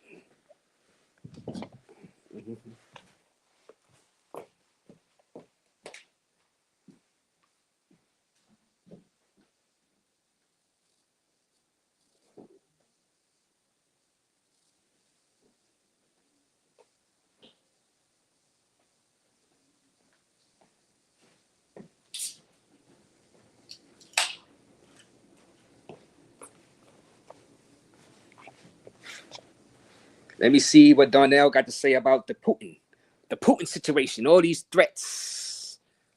Darnell Elliott, salute to you, Darnell. What up? What's going on, Raze? How you doing tonight? All good. Darnell Elliott is in the building. Shout out to everybody. Hit that like button, guys. Hit that like button. Salute Ronin Travelers in the building too. Ronin Travelers. Shout out to you. Got to subscribe to my guy Ronin Travelers. Man, y'all guys are up late. International travels with the $2. What's the word? It's the weekend, baby. Yeah, I mean, World War 3 is on our mind. You know what I'm saying? World War III watch international travels. Thank you for the $2. You know what I'm saying? You know, that's the word. But I'm drinking tonight too. I'm drinking tonight. Helps me ease the paranoia a little bit, Darnell. How you doing, man? Thank you for the donation, first of all. Shout out to you. What you got for Hey, us? not a problem. I mean, to be honest with you, I don't think that is there's going to be World War III. In fact, if Putin is just continues to be patient, I think he's going to win. Obviously, with the election of Donald Trump, or excuse me, President Trump, uh, that Trump has already said that he's not going to support Ukraine. Right. So you're saying that Putin should just wait it out the next 2 months. He's going, but he's going to be doing threats anyway. I think he's going to be talking tough, right? So you saying he's just going to be talking tough, but not really, because he said that the red line has been crossed. But so you just saying he's going to just keep talking tough until Trump gets in there. Well, I mean, think about it. If your opponent is going to lose their support, you just got to sit and wait them out and starve them to death. I mean, look at what any smart man or tactician would do, like such as Caesar did this against the Gauls when he went after Vindex. He just starved them to death. Well, let me ask you this. You're right in theory, but like I said, I've been studying this a little bit. So like I said, I watch everything. I'm a jack of all trades, but master at none, Donnell. Why would Putin attack? So because the night before, right? The night before, Biden gave the authorization for the long range missiles, courtesy of the USA, from Ukraine to fly into to hit Russia. The night before, Russia did a large scale attack, the biggest attack of the war on the Ukraine. So why didn't Putin just wait it out? Why would he do such a big attack on Ukraine? And I think that's what pushed Biden to go ahead and authorize Ukraine to use the long-range nukes. I mean, long-range missiles, courtesy of the U.S. I don't think he's trying to make it. I don't think Biden is in there to try to make it messy for the Trump administration. As far as the war, the nuclear war, I don't think that's insane. So that's crazy to even think of. I think the migrant crisis, he'll try to make it messy for Trump. The migrants, what I'm saying, open it up, that he'll do. But I don't think he's gonna risk a World War III and nuclear war just to make it messy for Trump, because he's still in there for two months. So it's gonna be messy for him too. So, but why would Russia do that if they could just wait it out? Well, you got to remember they're jockeying for position. It's the same reason why Ukraine invaded Kursk, or did their counter offensive in Kursk and took Russian territory. So basically, what they're doing is both sides are trying to grab as much territory as they can to have a stronger position at the negotiating table. As of right now, I believe Russia controls, I want to say, roughly 20% of Ukraine. So Ukraine did that counter move, took the Kursk region to try to get a stronger position at the negotiating table. Putin's failed to retake Kursk. I mean, the man has even brought in the North Korean army and still hasn't retaken Kursk. So that doesn't look very good for Putin. Now, I would say this is that had Biden got reelected, then I would have said that the possibility of World War III would exist, because Biden would have continued support, especially, that, and depending on how the congressional elections went, because you got to remember Biden had issues with the Republican House in funding Ukraine. Right. Okay. So and this is some knowledge courtesy of Darnell Elliott, guys, and that's why I bring him up here. You know what I'm saying? He's giving y'all knowledge. Term limits are undemocratic. Well, it just depends on what see, the thing is, they put him in there because they wanted George Washington to be like a king. George Washington said no, he does not want to be like what we just fought. We fought for the freedom to be away from the king out there, you know what I'm saying? In the Revolutionary War, he said he didn't want to. He left this post. They wanted to make him long-term president, and he said nope. So General George Washington, I mean, he was the first president. He stepped down, and then that's when they put in term limits because he said, "Look, I don't want to be a dictator. We don't want a monarchy here. We went to war with the monarchy in Britain. You know what I'm saying? Yeah, go Well, ahead, go ahead. actually, Razor, that's not. I mean, you're half right that he did do serve 2 terms, and after that said, "Hey, I'm not running again." But Hmm. we didn't establish term limits until Eisenhower became president in the 50s. Remember, Yeah, Roosevelt was a 4-term president, although he died in his 4th term. right. But prior to that, you could run as many times as you want. But the thing with Washington was, if you look, Washington died with it. I mean, I don't even think he lived 5 years after he left office. I think he died in a couple years, so he might have had He health probably would have issues. died anyway. But what? But Exactly. didn't they just want to make him? Didn't they just want to make him the president? He wasn't even going to run again, right? They wanted to just make him a Oh, long term president. he didn't even want to run the first time. In fact, he actually ran unopposed the first time. Yeah, okay, and but I think like because they just wanted to make him the long term president. Yeah, in fact, I mean he didn't have to run again. That's what I'm saying. They just wanted to claim him being the president. I Yeah, mean, and I then have to check again. I have to check again though. I mean, because I remember because he was saying that he didn't want to be like a monarch, like the monarchy. You yes, know? absolutely, Yeah, he did. yeah, He yeah, did say that. In yeah, fact, yeah. I believe he was the person that actually coined the term president. I believe. Don't quote me on that, but I believe he was the one that actually Okay, okay. Yeah. because So everyone, yeah. okay, well, what do we call him? And like Okay. Good. just Good. president. Yeah. So people are learning tonight. Ozzy said Darnell dropping knowledge. And that's what it's all about. You know what I'm saying? And getting that knowledge. They say Razor Ray don't bring knowledge. Yeah, we bring knowledge too. I don't respect leeches either. Zed. Okay. Is that silly MAGA hat? No. And that guy's Oh, not silly either. You talk about obstacles of opportunity. That guy is very educated, Zed. Very educated, obstacles to opportunity. Shout out to him and his channel. Subscribe to his channel, Zed. Go over there and debate obstacles of opportunity one day when he has the MAGA hat on. I'll watch oh, that. that's not gonna work. He ain't gonna put up with that. I'm gonna tell you right now, he is not gonna have patience for Zed. Oh man.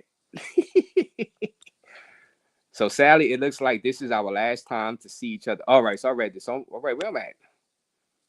Where I'm at. I'm not going to read that comment, Zed, about the military. I'm not going to read that one. The United States military misplaced 855 billion. See, I don't know about all of that. Totally not that. Those numbers. I really don't. Oh, obstacles, opportunity. He's here. He's here, Zed. Oh, Zed, you're in trouble, Zed. Zed, you are in trouble. Obstacles, the opportunity is here. Yeah, I'll tell you, he don't. I mean, he'll let you disagree with him, but he don't put up with bullshit. Mhm. He's got zero tolerance for bullshit. So Oh man. Oh man, I think we are getting somewhere. I think that is an interesting idea. We need to know started the fight. Yeah, but like I said, man, as far as this migrant crisis also, uh you see the Denver mayor is not going to cooperate. He said Tiananmen Square situation out there in Denver. He's going to fight Trump's ICE agents. Well, I kind of know. I mean, I don't think it's going to get that far at all because they just saying, look, we're going to stop funding some of these sanctuary cities if y'all don't cooperate with the deportations.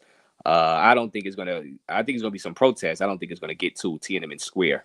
You know what I'm saying? That incident in China from 1989. What do you think?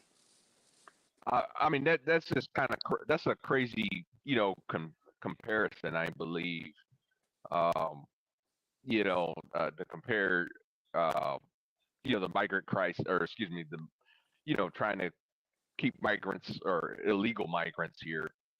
Um, and to compare that to Tiananmen Square, I mean that's just, to me, that's just ludicrous. But I Um, think he's trying to say that it's going to turn into it eventually because there's going to be so many protests to stop Trump's ICE agents that, because he's going to have the cops there, or the Denver mayor going to have the cops out there to protect the migrants. It's going to be a war. So basically, protesting might get violent. Oh, man.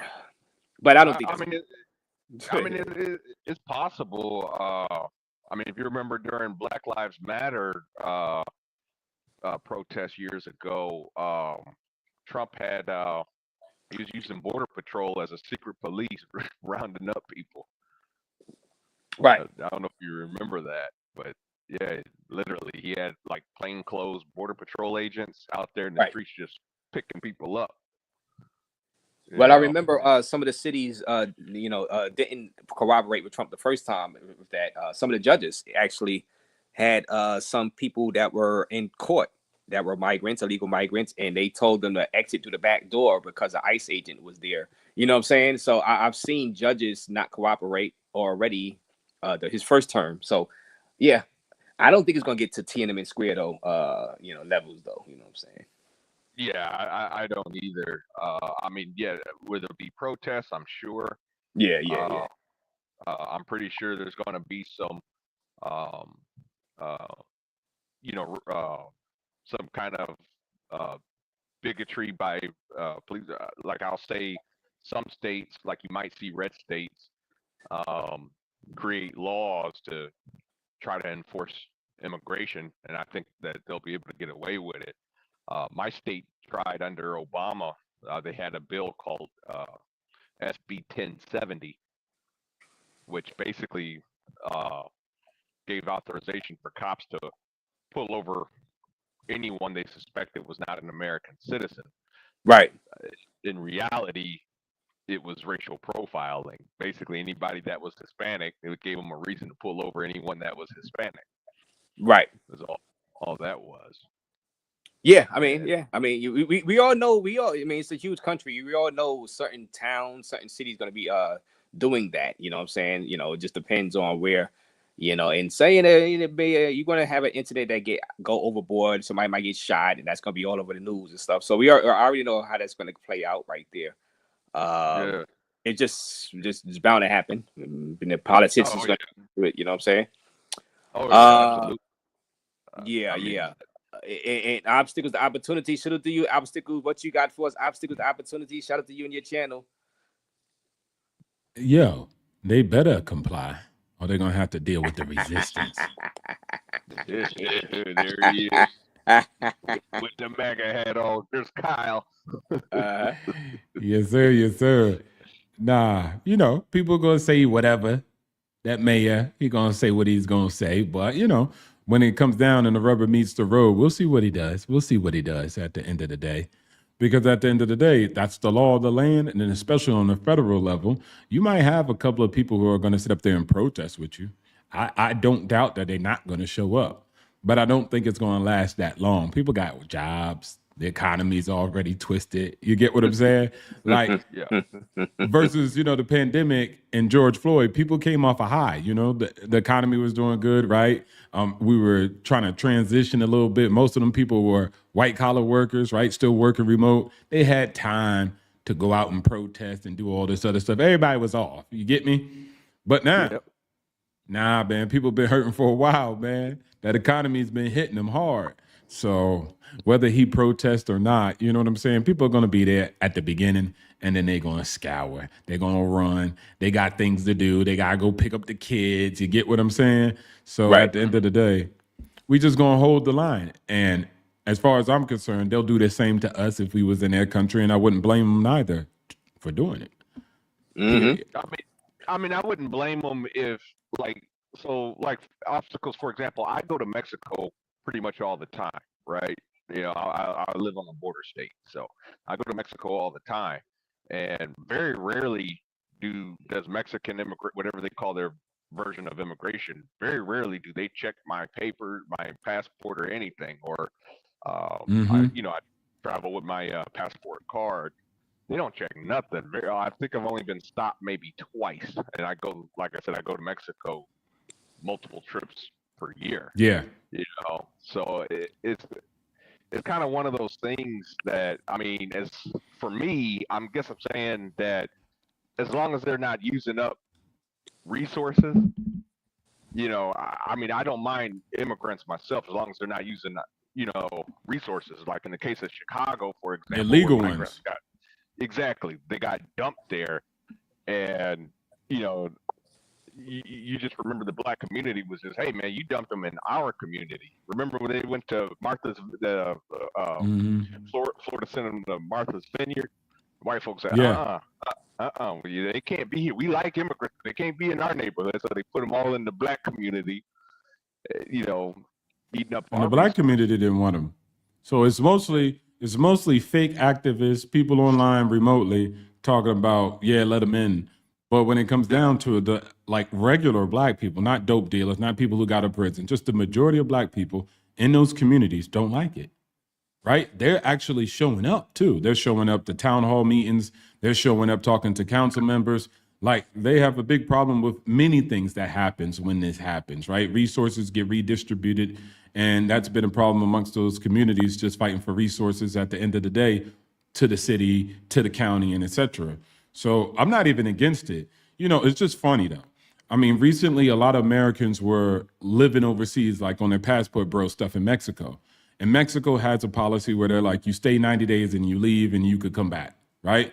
They really don't have restrictions on how much time within a year. So people were using it. People were following by the code and doing what they were supposed to. Well, of course, Mexican authorities didn't like it to a certain extent because they're like, well, you're not, you know, filling out a passport or a visa and staying for longer. And it's like, bro, we're following the rules and doing what you're telling us to do. But then they started rejecting people regardless because they're like, man, just go get the visa and stop coming in and out. And it's like, well, those are your rules. So again, like a nation will still button up its laws, change directions, change course, and still switch it up. So they started to reject Americans that came because they were following by the immigration law. But at the end of the day, they didn't prefer that route. And so again, you know, Mexico's going to establish parameters and parameters. And at the end of the day, you got to look at this, guys. Foreigners come to Mexico, right? And Mexicans start getting mad if the economy shifts and change. They don't like it. In Spain, they were shooting tourists with water guns, talking about tourists were inflating the market and increasing prices. And it's like tourists are not doing that. Tourists don't come to get robbed and charged extra. That's not something we prefer. It's the locals who decide to do it because they want more bang, right? They want to overcharge people. And so at the end of the day, it always becomes a problem, even in Spain all the way down to Mexico. They were shooting people with water guns. Tourists were just sitting there eating their lunch, and the Spanish people were just coming by and shooting them, saying, get out our country. Now, let us do some stuff like that. Let Americans do something like that. Yeah, and it don't mean, when you like the live, it don't mean that you agree with the host of the show, Zed, at all. It just, you like the debate, you like the you know what I'm saying? It don't mean that you agree with the people on the panel. You just like the entertainment value, or you like the discussion, even if you disagree. You know what I'm saying? You know, I mean, this is Obstacles to Opportunity. Subscribe to Obstacles to Opportunity. You know what I'm saying? He is up early in this morning. That's his channel link right there. The guy with the mag I had on. Yeah. So yeah, man. So it's wild. And Darnell, well, I asked you already, Darnell, about the whole migrant crisis. Tiananmen Square is going to be a Tiananmen Square situation in Denver. Obstacles. Oh, you were asking me. I don't think so. You know, of course, there'll be a protest, but, you know, people are going to get out of hand. But I don't like to cast all protests as people acting crazy and mischief. It's always a small 5%, 10%, right? And then they get highlighted by the media, clickbait. And then at the end of the day, everybody thinks the whole goddamn protest was crazy. So I will give them the benefit of the doubt, you know, innocent until proven guilty. So therefore, most of them will come in peace. There'll be order. But at the end of the day, federal law and legislation and the operations that are going to be conducted, hopefully they're more superior than the local force resisting, or what do we call it, passive resisting, like non-compliance. Okay, cool. Don't comply. Move out the way. May I ask Obstacles a question? Yeah, go ahead. So Obstacles, I want you to put yourself in the shoes of President Obstacles. Okay, so you're President Obstacles. What would you do to solve the immigration crisis? So the first thing I'll probably do is promote Raze to my director of communication. Shout out to Oh, Raze. yes. Press You'll do secretary. good. You'll do good promoting me. That's act number one. Raze in the building, and then especially I'll actually be like that Bob guy. You know what I'm saying? But it's that Baghdad Bob, and from remember Baghdad Bob. I'll be your I'll put you communication overseas, director. man. Nah, Let yeah, you be go an ahead. ambassador, right? Help out the passport bros. But people could always say they could quarterback the president. I could run the nation, but let me start this. And what you won't hear about most people, they won't tell you, I'm not sure, right? What they're going to tell you is, man, I could do this. And it's like, yo, bro, what's your job? What's your occupation? Like, oh, I twist doorknobs. So you think you could run a whole entire nation, right? From the laptop because you did research? No. I've been in government many times, and I know there's just information that I don't get, disclosed to me. So what I would do is select the best people at the job. Like people will argue that Donald Trump is doing a good job at promoting certain particular people, even from across the aisle, to lead certain specific different types of agencies. So the government is really, especially being president, it's all about your cabinet, your advisors, people you're putting in position of power. You don't sit around and press all the levers of power. What you do is formulate a great team, just like you do in a business. It's called people, product, and process. And so what I would do is focus on the product, the people, and the process. Those are the key things to do.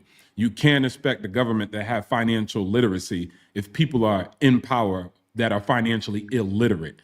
They're going to continue with just, you know what I'm saying? They don't have the skills to do that.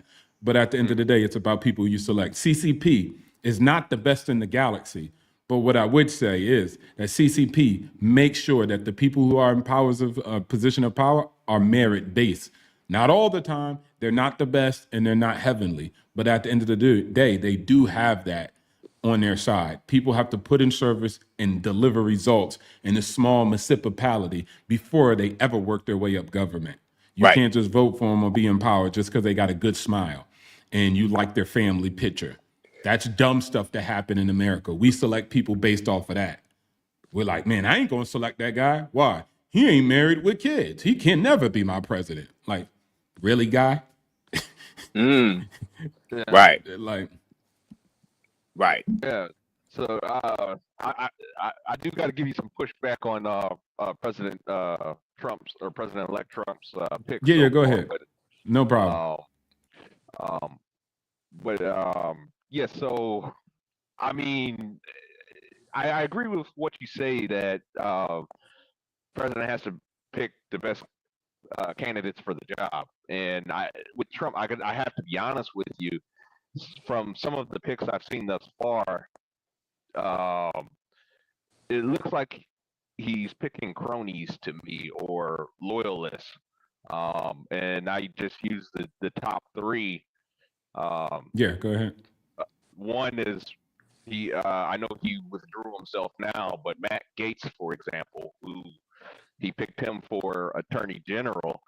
I mean, Matt Gaetz is like the worst pick for Attorney General, especially if you're on record, you like that booger sugar, if you know what I mean, and the allegations about who he has in his bedroom, specifically regarding age. That's not the kind of man you want to be appointing Attorney General. Yeah. Tulsi what's Gabbard, the other one? Oh, yeah. What's the other two? Tulsi Gabbard. It's not that she has the same skeletons in the closet as Gates. But I think I forget what post he nominated her for. I think it was director of national intelligence or something like that.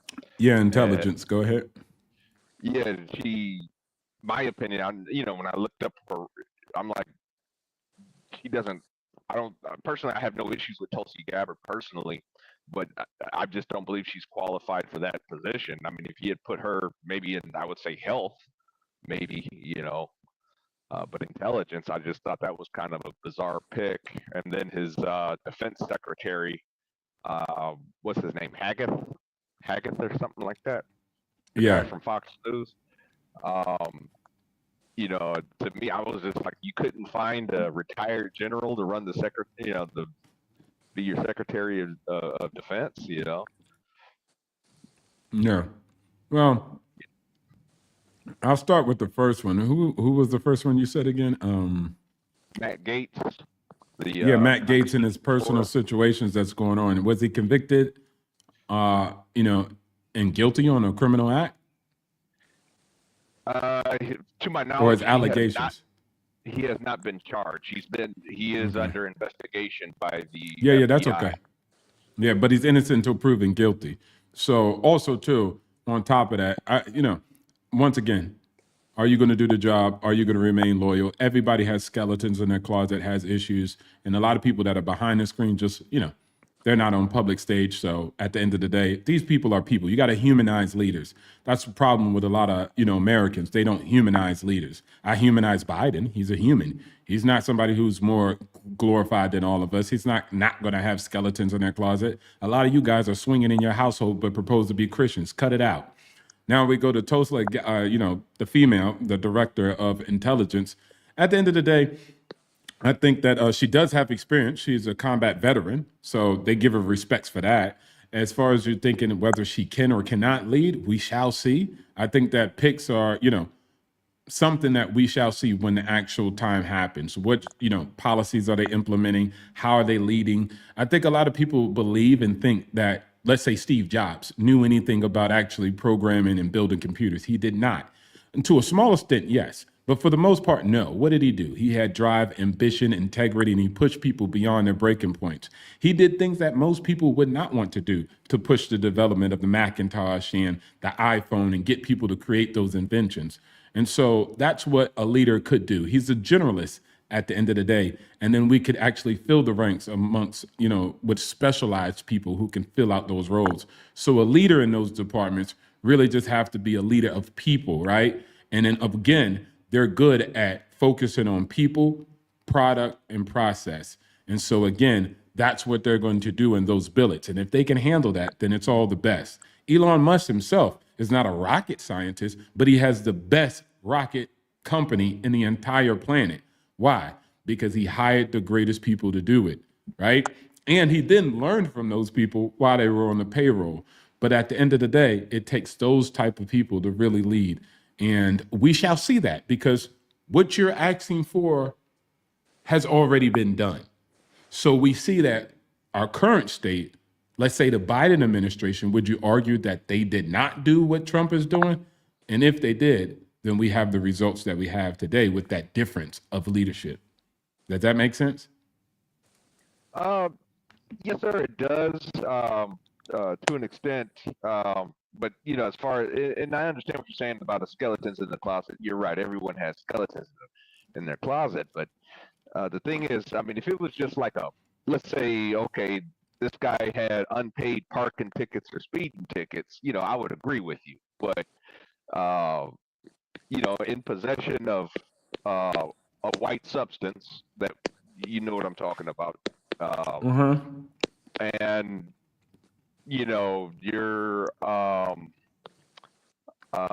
paying, I'm trying to come up with a code word for, you know what I'm trying to say, for someone not, paying for relations with someone that is not the appropriate age.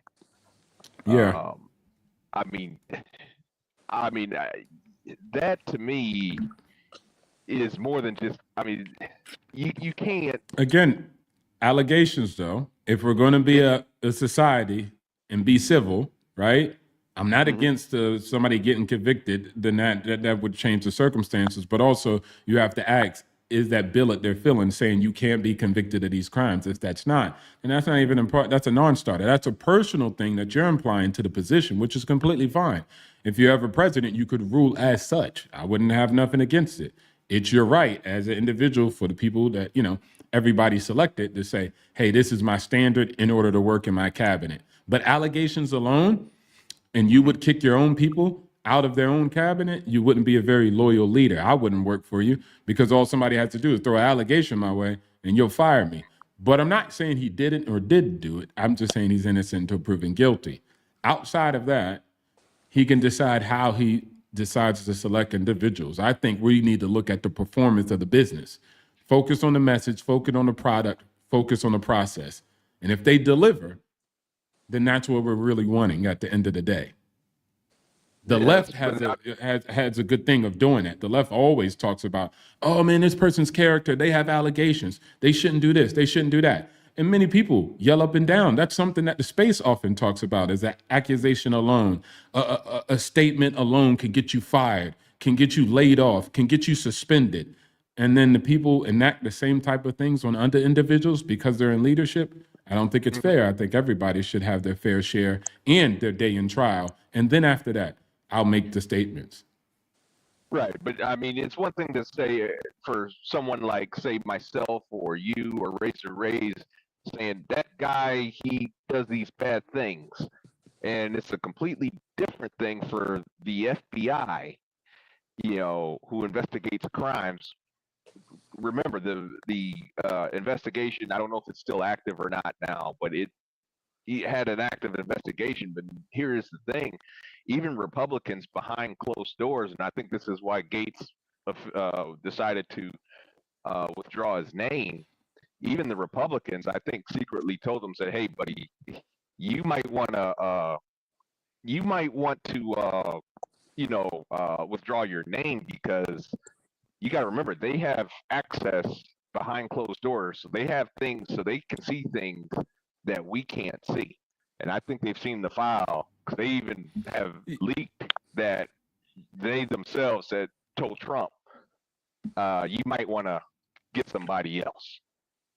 Yeah, no. I hear what you're saying, and that's okay. We can agree to disagree. You have your stance and position on it. I'm not willing to fabricate things that I would call evidence about another man and say, hey, I heard on Google or I heard on YouTube in these back streets. If that was the case, I believe that, Raze is a misogynist.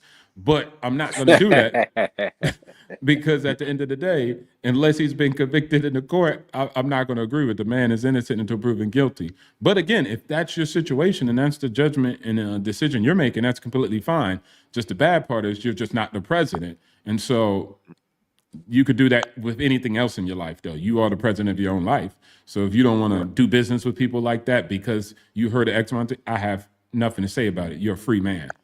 But as far as me saying that about another man and thinking that it's not going to work out and etc., I'm not a part of that. I'm not a part about drafting up those theories and then projecting it on people and convicting them in the court of public opinion. I don't do that. Other people might do it. It's okay. The white powder, that one is more than an allegation. That's been confirmed. The white powder has been confirmed. Okay, yeah, and then like I said, when he's guilty, right, then we can talk about it. If he's not guilty, then he's not guilty, right? Like, well, they never period. filed The case has to. For it.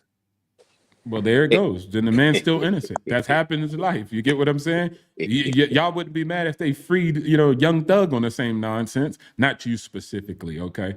But I'm just talking in general.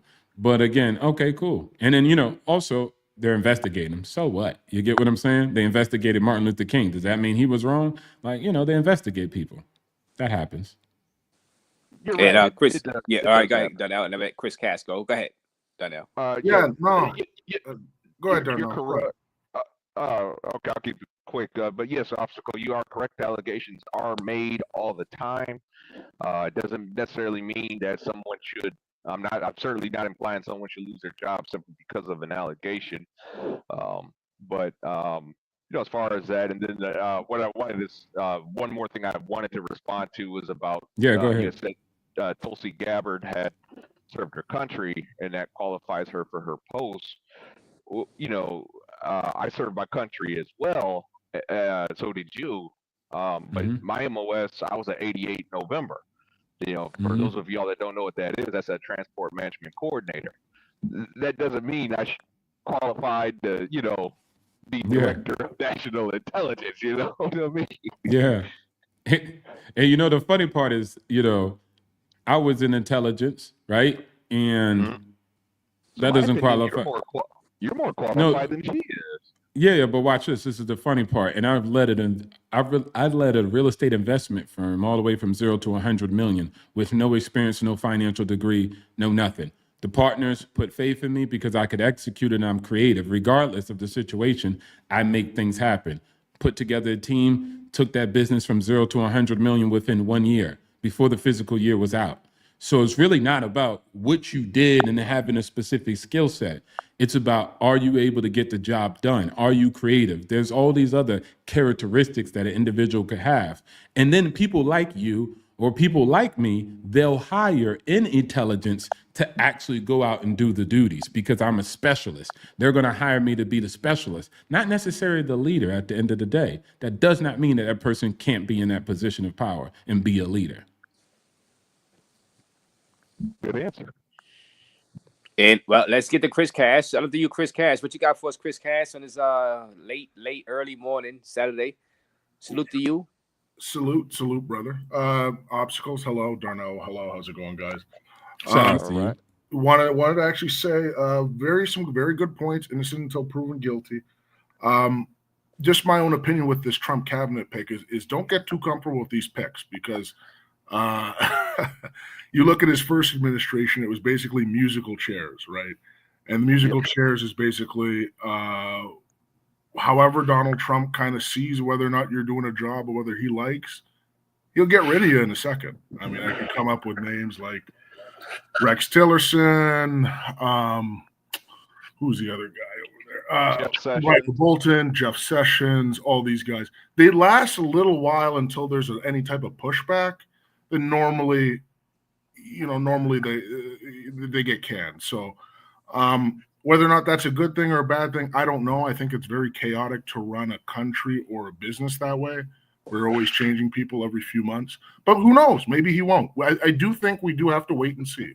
We have to wait and see and give it a chance. But I want to know on the record a couple things. Obstacles of opportunities, number one. I ask you a question. How are you going to actually judge the success of his picks, right? How are you going to judge the success on his picks specifically? We don't got to get into specifics like the interior picks. I'm talking about the important ones. Yeah, at the end of the day, if we got something like DOGE, right, the Department of Government Efficiency, if they run their, stint, which is no more than possibly like a year and a half, and they go through and then have good recommendations for the budget cut, but they're not implemented, I'm not going to blame DOGE. I wouldn't blame anybody. I really don't care. But at the end of the day, I would judge DOGE based off of that performance, not whether if it was carried out correctly and et cetera. That would be, of course, Donald Trump's decision and whoever he hires to enforce that. I think that's just going to be from an analysis perspective. And as far as intelligence, again, if she's leading in the intelligence department and agency, I would leave it for seeing what people say, seeing what our progress is with intelligence. I'm not like most Americans. I don't believe that saying stuff like there should be no wars, there's going to be conflict. And if the country's protected at the end of the day, then that's the best. Even looking at Biden, people on the right or whatever, they would mention a lot of things that he did, laptops and all this other not. I'm not that. I don't do that on either side. I'm not wearing a hat and then start picking. That's what humans do. They always act like their side is holier than thou and the other side's the devil. That's just not my per se. You get what I'm saying? So at the end of the day, we just have to see how things pan out in each position of his picks. And then we can make it an evaluation based off of their performance. Are you going to leave that evaluation to yourself or are you going to leave that up to Trump? I'm just curious. No, of course. I lead my life, so I always lead my evaluations up, just like I wouldn't leave the evaluations up to Biden nor Trump. I provide both of those guys smoke. And smoke at the end of the day to an extent. I know that the job being a president is not easy. It's easy to quarterback Monday this damn thing when you're sitting at home in YouTube and you're a plumber as a profession. But what's hard is really to actually go out here and compete in a world full of 8 billion people. A nation like China which has different types of rules and regulations when they compete with the world also. They have a different type of governance, they have different type of powers and capabilities. And then you have to compete with those individuals. So it's not an easy thing to lead government. Somebody sitting at home that probably led a football team or probably never even played sports, maybe they think it's easy, but it's not an easy thing to do. Ask other countries and other nations. If it was easy, every nation would be a strong nation. That's not easy to do. Shit, y'all can't even lead y'all communities for the most part. So at the end of the day, how difficult do you think it is to lead a whole entire nation? It's ridiculous. Average people don't know how difficult it is when they ask other people to do things like, hey man, control the whole entire nation. At the same time, make sure gas prices are good, groceries are good, the border's controlled, there's no immigrants sneaking through a whole land with no freaking fence. Like, we got to do all this, plus defend people on the cyber internet, plus nuclear energy. It's a complex thing, my guy. So it's not for the easy heart and the lighthearted. It's definitely hard on Biden and hard on Trump, and I wish them both the best. Yeah, Chris Cash, you got any other thing for obstacles? And this is No. I don't doubt that. I think it's actually a great analysis. I mean, for me, like I said, I'm just curious on, I think there's nobody here who doesn't want U.S. to be successful. We all want to be successful. I agree, it's very, very difficult, but I do think there needs to be some standards, man. There need to be some standards to know whether or not these were good picks or not. And let's play those standards out right now. Specifically, not just whether or not it's good or bad. Let's just do it as citizens. We have that ability to say whether or not you're doing a good or bad job. We can do that. And I would say, like, whatever the standard was for Biden, right? And if there wasn't one, then let's establish one, which I don't have a problem with that. But the statement you said, everybody wants America to be successful, that's not quite accurate. You get, like, people are very complex, right? And so, again, I always tell people always talk about all people. There's 8 billion in the world. And they say, all people want peace. Another person's peace is another person's tyranny. So it's all about perspective. So what you think is peace is not peace to the next person. It might be tyranny. So again, there's so many different perspectives in the world and how people view things that you might think, hey, man, we're making progress. And another one's like, no, we're not. This world is crazy. So again, I think that people want what they want. That's more accurate. Right. And that's why I'm saying, I mean, let's place the standards right now before his day one in office, and then say, hey, man, let's get these keys to success. And we don't all have to agree on them. You can have your different keys to success. For me, I can just speak for myself, and I think Joe Biden's in a bad, or not Joe Biden, but the last administration could have done a better job, is just less conflict in the world. Now that's not necessarily his fault, and the management of conflict, right? Exactly. So I mean, that's something where I think most, not all, you're right, not all, but that's a standard. Or same thing with Trump. I want to see the ability. I mean, we're getting off in the weeds here a little bit, for him not to spend as much money. Okay. I mean, he spent a lot of money here. You know what I mean? In his last administration, $7 billion. Mm-hmm. We got to get that lower. And I think he's trying to rectify that. I think, again, we're going to see. Well, I'm big on, like, I hope we ain't really messing up Raze, but I'm enjoying the conversation.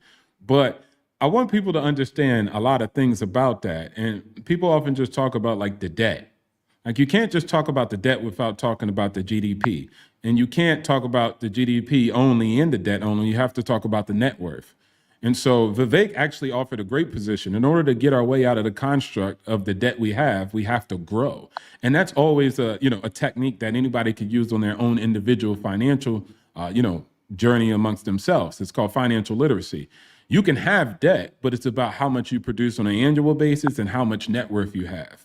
And so when we often have a conversation about the debt, this person created that. Did they create growth from that debt? That's like me asking you. You took a student debt out to go do basket weaving. That sounds like a bad situation 5 years from now. You took debt out to go to school, but you're a computer programmer, right? and you make great money and it's an economically, demanded job. That sounds better. That sounds like better debt. So again, debt's not necessarily bad in itself. The lack of growth after debt can be a difficult thing. But again, we still must talk about our GDP and also at the end of the day, the debt and the net worth of America, which is very vast. And so people make fun when Donald Trump said something about federal lands, but they're stupid and might not know history, which is the last time we significantly reduced our national debt was under those search circumstances through budget cut, which I agree with also, and also with the sale of federal land. And so that's because the government owns assets that they could liquidate to pay down some of their debts that they owe. So that's just called financial literacy. And the government works the same way in the same capacity. So I think we need to have a conversation about budget cuts, like you said. I agree. That also selling off some of our assets. And then also, lastly, is also growth. We have to make sure our investments are growing in multitudes. And if you consider America, it has grown in multitudes. The GDP of the world used to be around 10 trillion in the early 1800s. Now it's 140 trillion. Most of it all came from the age of information, the IoT. The industrial age created 40 trillion. So we've been adding value across the board, but yes, we have more room to grow. And we should focus on growth, cuts, and also selling off some assets to pay down those debts. Absolutely 100% agree. And I'm just going to, sorry to cut in, Darnell. Just going to say a very easy term for that is debt to GDP. Extremely good because that also brings in the growth and the GDP. I know you're a finance guy, and I can pretty much tell you're a finance guy, but debt to GDP has been pretty high right now. Now, it got up to, again, I'm just going by my memory here, it got up to about 127% of debt to GDP. Anything it's just about right, yeah. Yeah, it was, but now it's lower because we've had a little bit more growth. So now we're at like 124 or whatever. Now, nobody really knows the exact exact blow up point for if debt to GDP goes. It's obviously can't be 1,000%, right? You've got, I think, 3 Western countries which have a higher debt to GDP than us. It's Japan, it's Italy, and it's Greece. Okay, may have changed. I don't think it has changed. Those 3. So we gotta. I agree with you. Debt to GDP. That's one of the measurements I'm talking about, brother. That's how we're going to measure his success. Right now, we're going to take his debt to GDP on day 1, January 20th, and then we're going to see what his debt to GDP is along the way from year 1, year 2, year 3 to progress. You can actually pinpoint that, and that's something I like because it's numbers. But go ahead, Darnell. I cut in. My bad. Oh no, you good. Yeah, I was just going to say, first of all, that a good rule of thumb is 3 times your income. In this case, 3 times the GDP is typically the tipping point. For those of you, with credit cards, for example, if you ever notice is if you're ever more than using more than 1/3 of your available credit limit, your credit score starts to go down. And the reason being is because creditors are getting worried, hey, you might have a little too much debt. Everything could be fine, but say you lose your job or whatever have you, creditors do become concerned. So typically a good rule of thumb is 3 times whatever your product is. Now, as far as with obstacles was saying, another thing that you have to remember when we paid down our debt too was taxes. Taxes were very, very high during in order to pay for the social programs of the 30s and World War II. Roosevelt raised taxes on the top 1%. He raised taxes to, I believe it was like 99%. So these people that were making, well, back then, say $1 million, they had to pay crazy tax. But that was in order to pay for the war. Now, when the war ended, he did. He died in office, but Truman did lower it down to 90%. Everybody wanted him to lower it more. He said, "Hell no, we still got to pay this huge mountain of debt from World War II." Because you got to remember, we did the Marshall Plan, where we bailed out the European countries, Um, then I think Kennedy was the first one to lower taxes down to for the top earners down to 60%, and followed by Ronald Reagan. I think he lowered it down to 30. Somebody help me out. 30, 35, somewhere in there. Yeah. And You there's know, ways so not to pay those rates neither. It depends on what type of wealth and how it's accumulated and etc. no. But I think, like you said, the good marker would be, yeah, debt to income or debt to GDP. So if we have that as a marker, that's completely fine. I'm not against that. I think that's a little bit more measured to talk about. Also, too, again, we have assets that we could sell off. So, of course, we talk about 3 times, but it's really if you could service the debt. If you could service the debt, it's okay. And then also depending on your assets. Like if I'm running around and I got assets worth 100 million, but I'm only making 1 million on an annual basis, and I owe, let's say, about 10 million.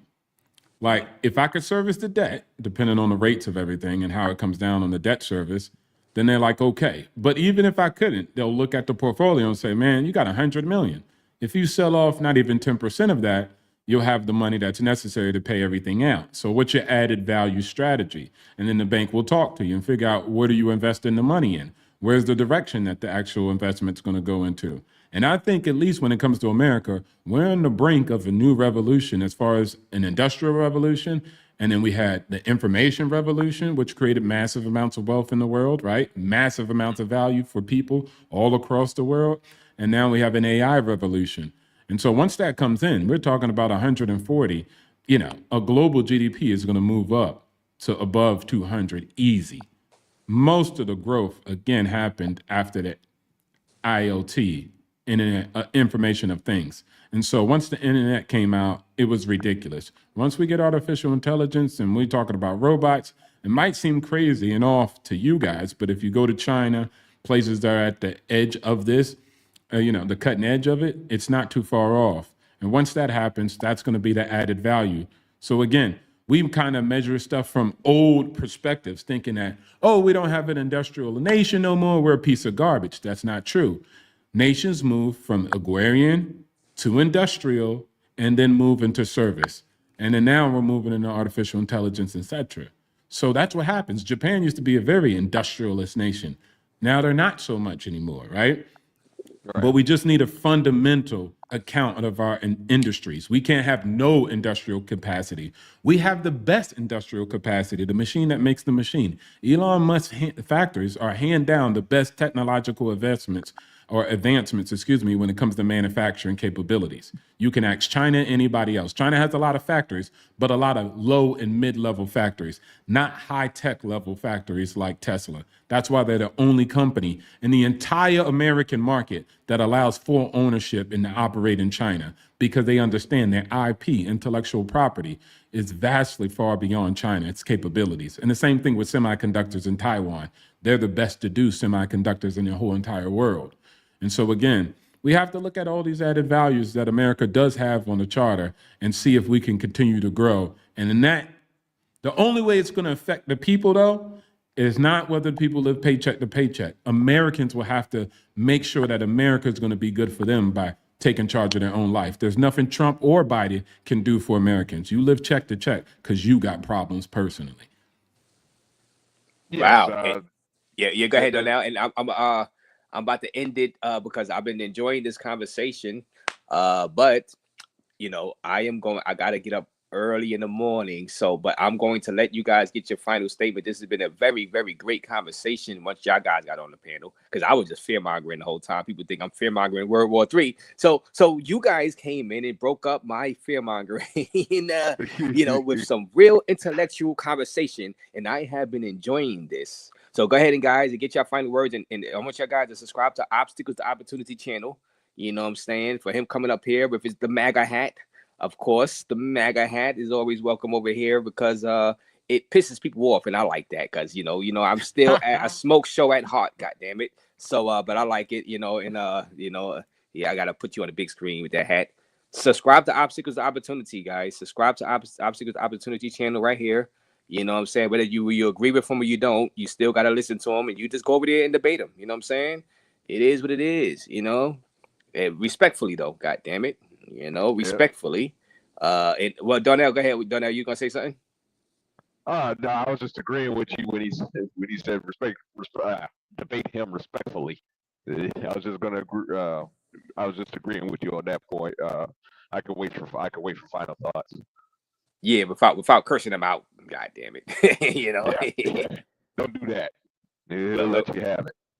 Well, Chris Cash, you and that fine, beautiful lady, and Yes, sir. Yeah, man. No, always great conversations. Got a lot of intelligence in this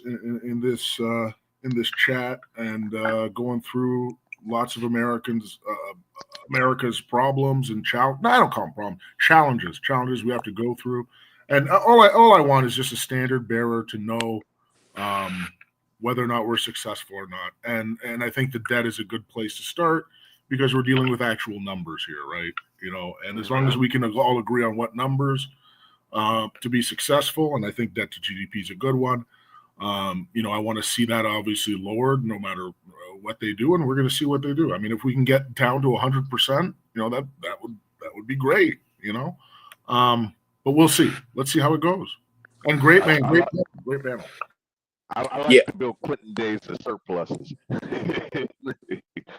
But Chris, you're from Detroit, right?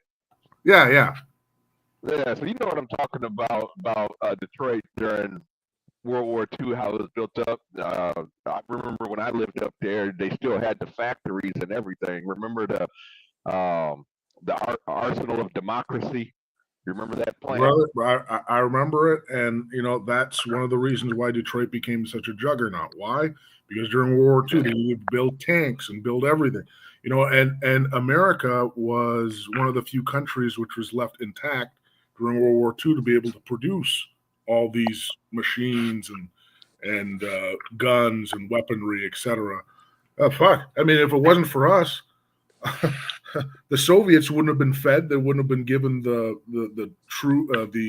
not troops. I'm talking jeeps and all that material, guns and stuff. They needed spam and stuff that they needed to get their machine going. So, and that's one of the reasons why America became a powerhouse. But yeah, man. Yeah, Detroit's cool, man. I mean, that's why. It's why it's the Motor City. Yeah, but the thing is, though, is when the war ended, the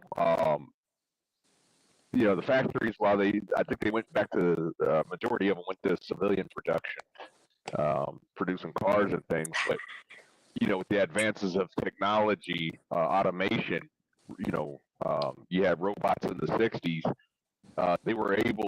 Robots can do what it used to took, say, I don't know, 10 people. I'm just picking a number here, but say a job took 10 people to do on those assembly lines. 10 people got replaced by like one robot. You know what I mean? And so I would be very concerned with AI. Don't be concerned. No, that's progress, brother. I mean, I'm with opportunities on this. That's progress, because you can't stop progress. Anytime you want to stop progress, that's when your society goes backwards. You gotta evolve with the time. You have that as us. I mean, this is such a long conversation. I know, Razor, you got to go, but I mean, I can talk about this stuff all day. But yeah, I know this.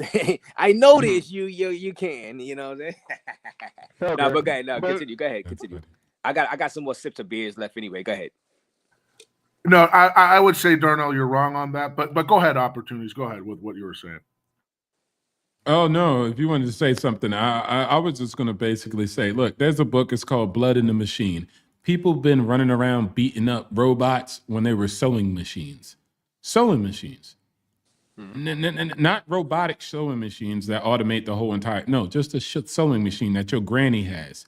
People ran around and beat those up, smashed them, deleted actual people who own factories who would implement sewing machines because they took jobs and destroyed, quote unquote, people's livelihood. You can't stop innovation. The moment you do is the next time the next culture or the next nation takes the technology and whips a can of ass on you. That's how Japan was sitting around talking about samurai swords and arrows and didn't want to actually create gunpowder. They were like, no, it's against our tradition. Samurais only use swords and arrows. And then, okay, The Brits came over with cannons and guns, and that was a wrap for Japanese power. Oh, So man. again, you have to develop. You have to develop with the times. The next person will. I agree with the obstacle on that. I'm not against development. It's just, but let me ask the gentleman on the panel: what does Greek mythology, Christianity, and the Terminator movies have in common? I don't know. Go ahead. The creation always rebels against the creator. Just always remember that. Well, yeah, and that's what people made the same. But the funny part is people made the same argument about sewing machines. I know it might sound crazy. People made the same argument about cars, the things y'all guys love so much and y'all don't want to do EVs. Like, people made those arguments before in the past. And so I get it, but it's just human nature. What you're just saying is just human nature repeated. It's always going to be a doomsday. But I would say this, when it came down to Detroit and all those factories, one thing that people miss is it was industry that helped America. The government doesn't have factories, guys. The government don't build housing for you. The government don't make clothes for you guys. You guys forget that it's the entrepreneurs, it's the investors.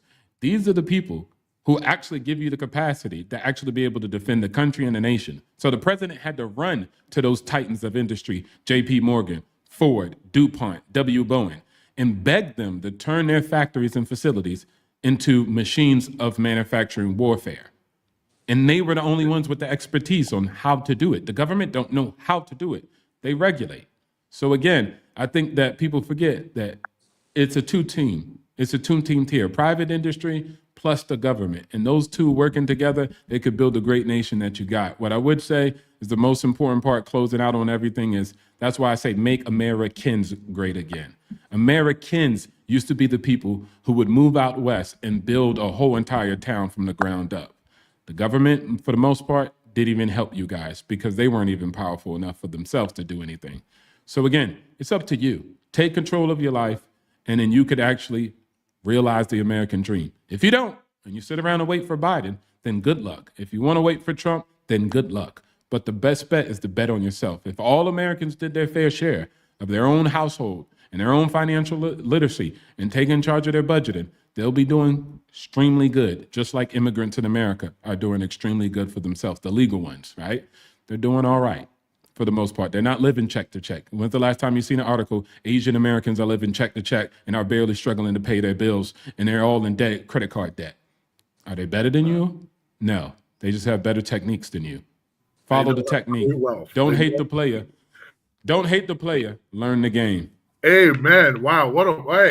Man, I that's some good stuff. You see, Razor, like when you have these types of discussions, doesn't mean people got to act all. You see how we're acting and conducting ourselves here. Oh, believe me, I know. Trust me, I know.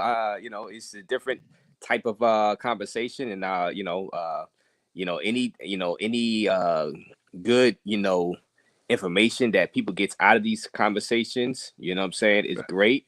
Like I said, I like this type of conversation also, because I watch these type of conversations all the time, but I know what people would like to see as far as like drama and stuff like that also. So, but like I said, we can do all of that. I've learned now that, on this channel, we can have these type of conversations and we can have the drama and the smoke, but so it's no once.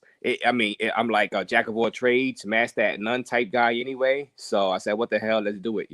So I welcome these conversations. That's why I started doing the World War III, the Putin stuff, the politics, because I say, you know what, I do discuss these things in private anyway.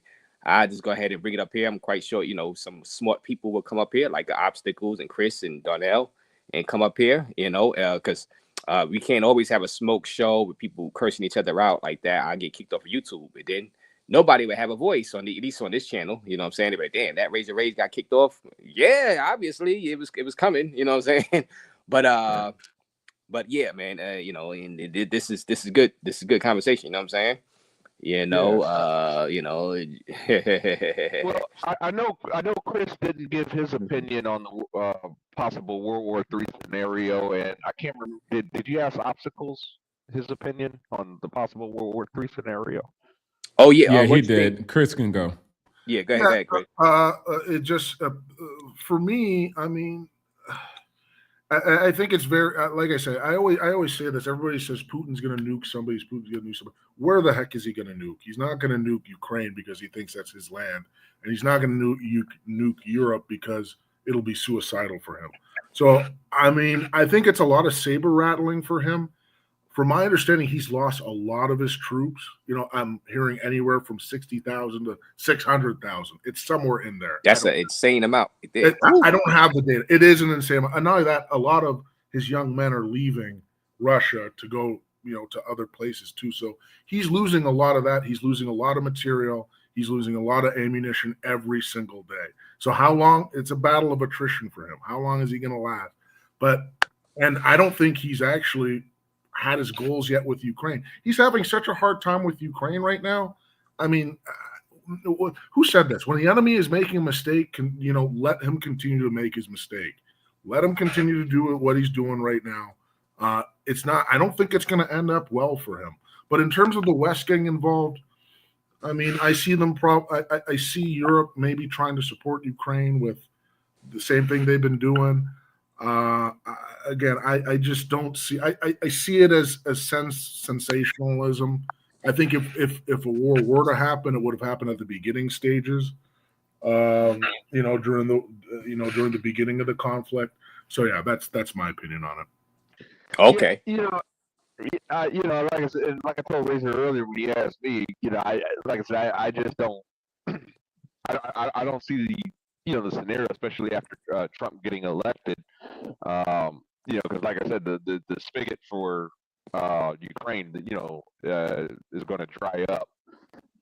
So as I told Razor earlier, that all you got to do is just literally, starve them to death, and you're going to win. Force them to the negotiating table, and you're definitely going to win. I mean, troops can't fight on an empty stomach, and they can't fight without bullets. If their vehicles don't have gas, they're useless.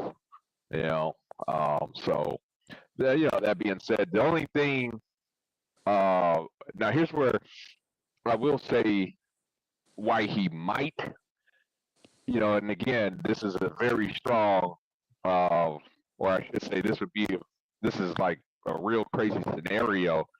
Is with Putin being let's face it, Putin's a dictator. This is him invading Ukraine. I mean, and you got to remember that he, basically, he keeps his power because he's kind of, he's a strong man. He keeps his power. But what happens when a strong man becomes weak? This invasion in Ukraine is, as Chris said earlier, is not going very well. So that being said, it's making him look weak. I mean, imagine if Stalin went weak. You remember Stalin had all those purges. For he had those purges for a reason. Get rid of anyone that could challenge him. And when it comes to Putin, he has, at this point, he's a madman. I think the international court, I think there's a warrant for his arrest, actually. So there's nowhere for him to run. So he has no choice but to do something drastic. And being a madman,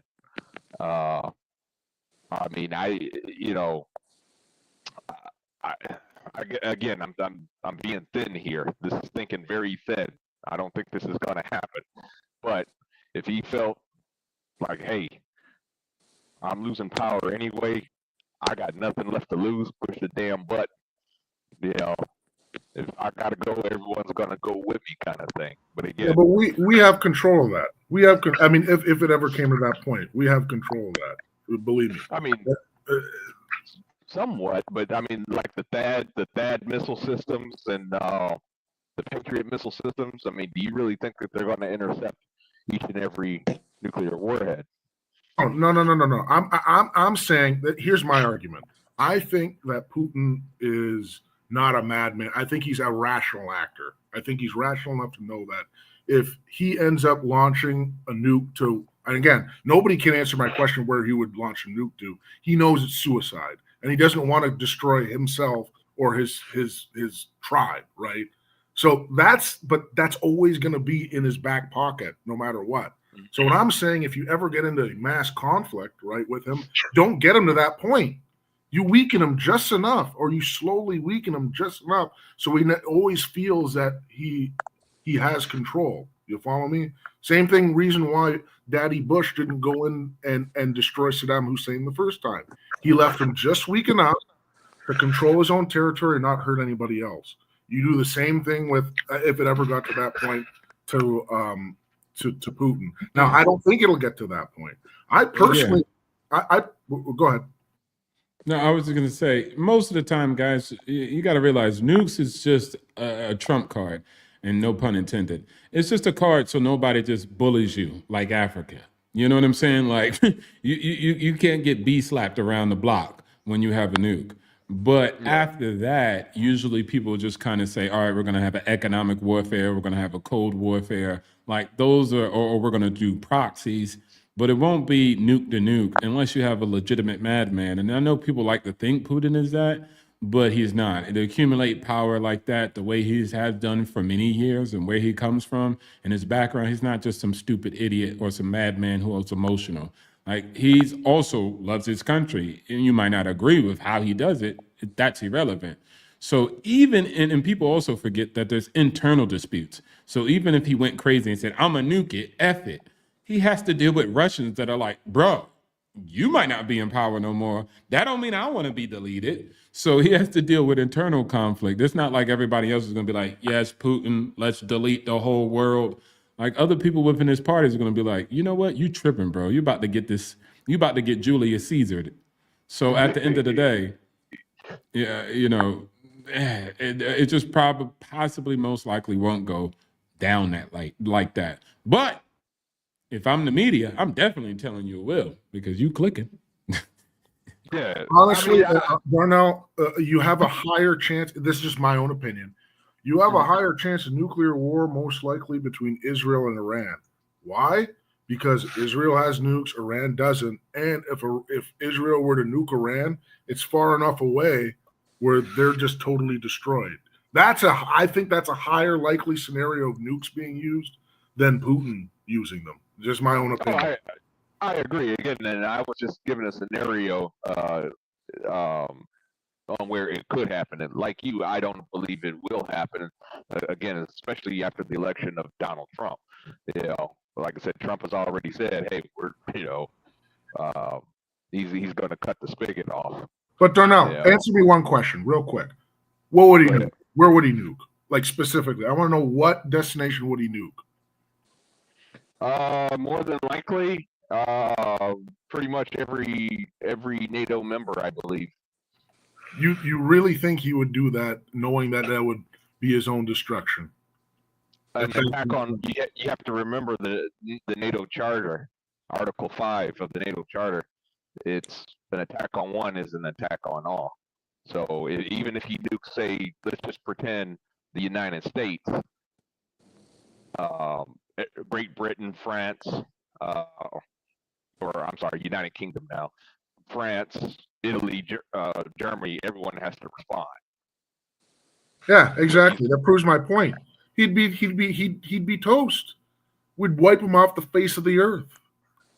Right, but again, he's not going to care. I mean, just look at. I mean, case in point, just look at strong men from the past. Look at Adolf Hitler, for example. Him invading the Soviet Union was the dumbest thing. I mean, he just conquered France, had Great Britain on their knees. You know, the United States wasn't involved yet. Then he decided, you know what, I'm going to attack the Soviet Union, even though I got a treaty with them. In fact, a lot of people don't know this, but Stalin had actually wanted to ally with Germany. And Hitler said no. You know, so you got to remember, sometimes madmen become irrational. I mean, look at Napoleon. They don't understand. Yeah, but what other brother was saying over there is that there's a chain of command to just launch nukes. It's not just like a button you use. He has a chain of command. He needs to have people actually launch them, and within that chain, somebody's gonna think, you know what? I don't want my family back home fucking dying. I mean, freaking dying. I'm sorry, freaking dying. You know. Well, So yeah, those. and real life cases of that have already happened. The movie Crimson Tide. Do you remember that movie with Denzel Washington and Gene Hackman? Yeah, I remember the movie. Excellent movie Yeah. with the submarine. Yeah. That's actually based on a real story. The only thing is it wasn't an American sub. It was actually a Russian sub that received a transmission to launch nukes against the United States. The commanding officer wanted to. The XO refused to do it. So Darnell, it's proven our point. I mean, there's already, you know what I mean? There's going to be somebody in the sub that's going to say, heck no, we won't do it. It's stupid. Yeah, actually.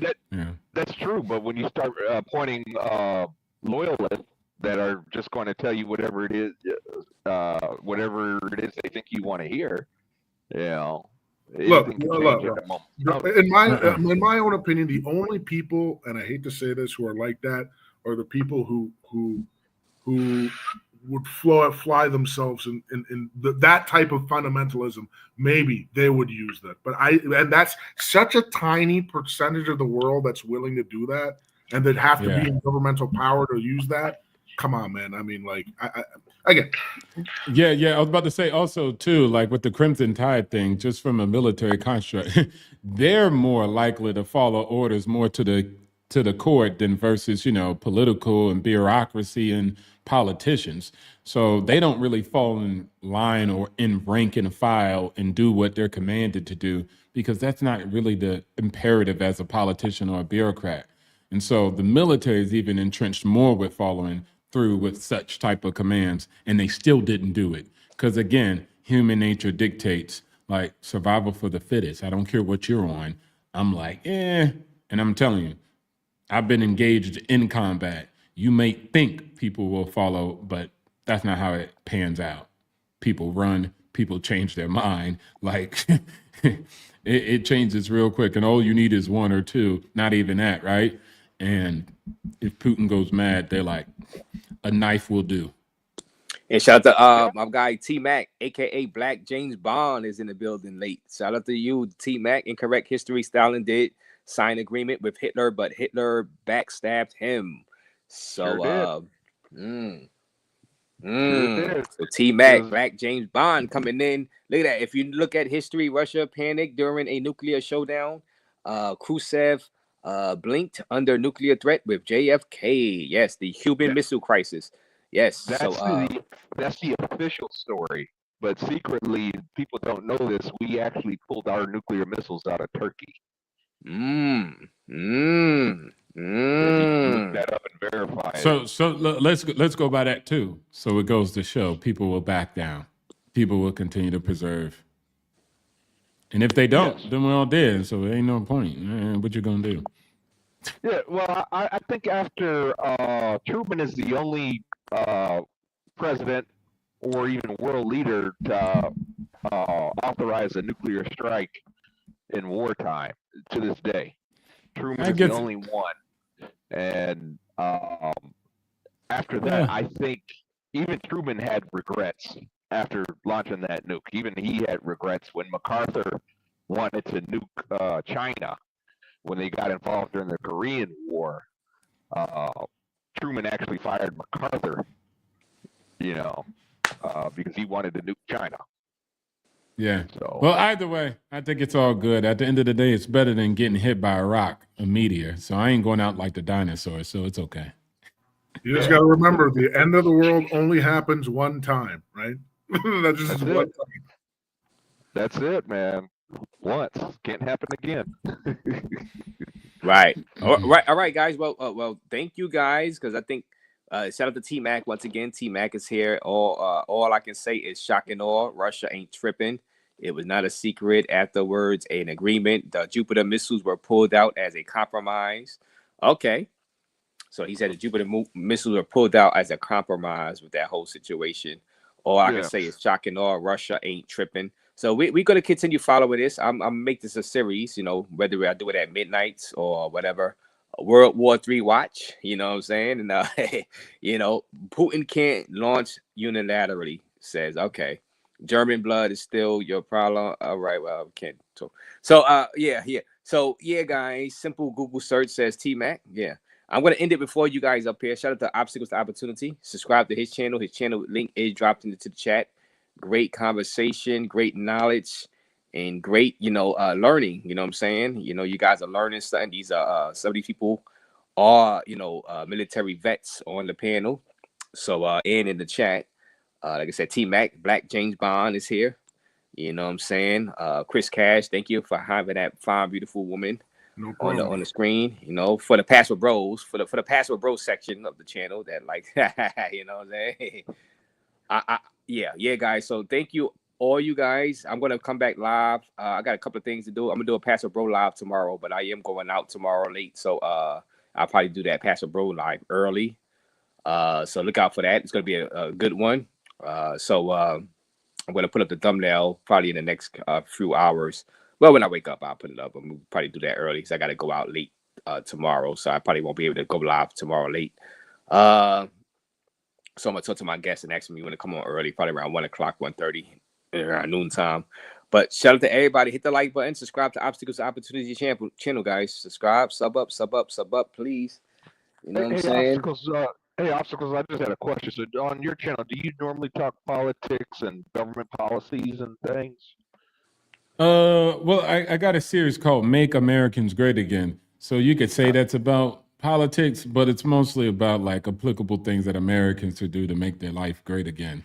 So it does, you know, border on the realm of politics and legislation, but I'm big on no nonsense. I don't look to the government to do anything for me, but I have to do for myself. So that's what I kind of try to make Americans great. We could get Trump or Biden in office to make the government great, but what is the government great for if Americans aren't great? So you have to change that yourself. I could give you $1 million, but if you're financially literate, you're going to be broke in the next year. So again, you got to make yourself great. The actual build is on you. All right. Well, you got you another subscriber. Right there. All right, shout outs to you. And if y'all don't agree with that and y'all want to blame the government, don't come to my goddamn show and unsubscribe if you are subscribed, because I'm a no bullshit zone. Oh, excuse me, BS zone. Bad science and bad spirit. Don't come around with that nonsense. It's let's do it ourselves and get it done. That's what I warned Zed about just a minute ago. Right. Okay, guys. All right, guys. I remember shocking off from Iraq. Russia don't want none, says Kevin Rome. Russia is more hesitant to launch.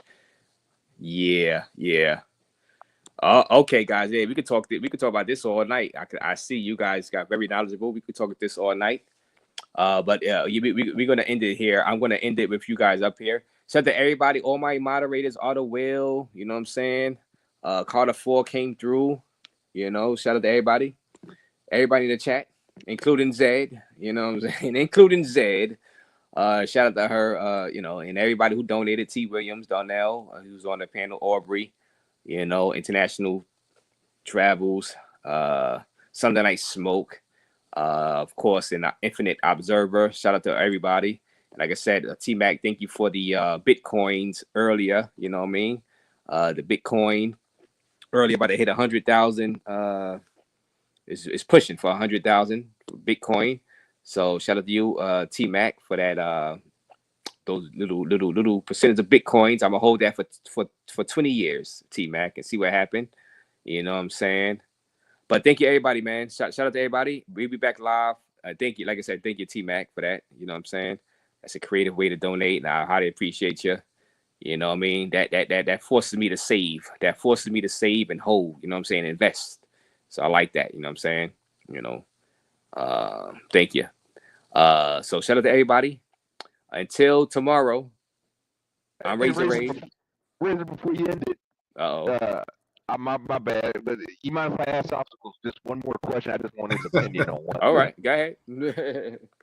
Well, last question, I promise. So Obstacles, normally I don't invest in treasury notes or government bonds, because normally it barely keeps up with inflation, and you really don't make anything. But I've been noticing like the yield, especially on the 10-year treasury note, and even the 30-year yields are going up. And I'm kind of, with Donald Trump saying he's going to lower interest rates, I believe yields are going to climb due to possible. I believe the market is pricing in more inflation in the future. What's your opinion about buying treasury notes and bonds? I mean, yeah, it's completely fine. I think it depends on your overall state of your portfolio. Like, where do you have money concentrated, or do you have growth stocks and mutual funds? And then if they are, what kind of industries they're in, and your whole entire estate. You have to look at it and say, okay, I want to allocate this amount to a more safe or a lower, interest or yielding investment. If that be the case, and that's what you're doing, and then you also say, hey, I'm looking forward to possibly the interest rates being lowered, so that would affect the bonds in this way, that's completely fine. It sounds like you're thinking it through and making a wise decision. And I think that's a good asset in the totality of all the investments that you could invest in, right? If you said, hey, I found a doodle butt coin and I want to see if it goes up and I hope it pumps up and goes to the moon, I might say maybe that might not be a good thing. But bonds completely fine. So yeah. Yeah, If I can just cash. can I just pump in for a little bit? It all depends on your risk tolerance, brother. I mean, if you're talking about that, your risk tolerance is probably pretty low with the money you have. How I determine risk tolerance is real simple. If you were to actually sell off everything you've ever had, everything you ever owned, how much would you be willing to lose? What percentage? 100%, 10%, 20%, whatever. That shows your risk tolerance, and then you go from there, and then you can asset allocate that way. I'm thinking high yield bonds in the future. Right now, they're not.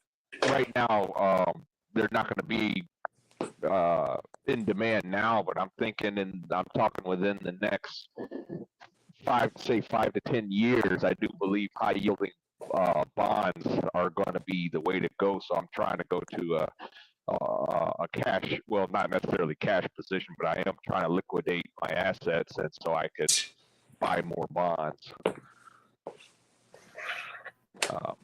Basically, I want to have cash on hand within the next 5 to 10 years. Yeah. So again, I always say this to everybody, especially when you take charge of your own financial literacy and your own portfolio. No man can tell you what to do. They can only give you certain parameters and recommendations, and then that still needs to be adjusted on your own individual life that you want to build out. So invest in your financial literacy, and then maybe if you're sitting in a position saying, hey, the bond is going to do this, you're articulating your point. You seem like you know what you're doing. So continue to invest in your financial literacy, different type of investment tools and techniques, and then make your investments wisely. I think that's the best bet. And of course, invest in your 401k and blah, blah, blah. But at the end of the day, you're commanding your money and taking charge of your state. That's the best thing you can do. You know what type of life you want to build out. So go find the financial vehicles that will build out that type of life for you.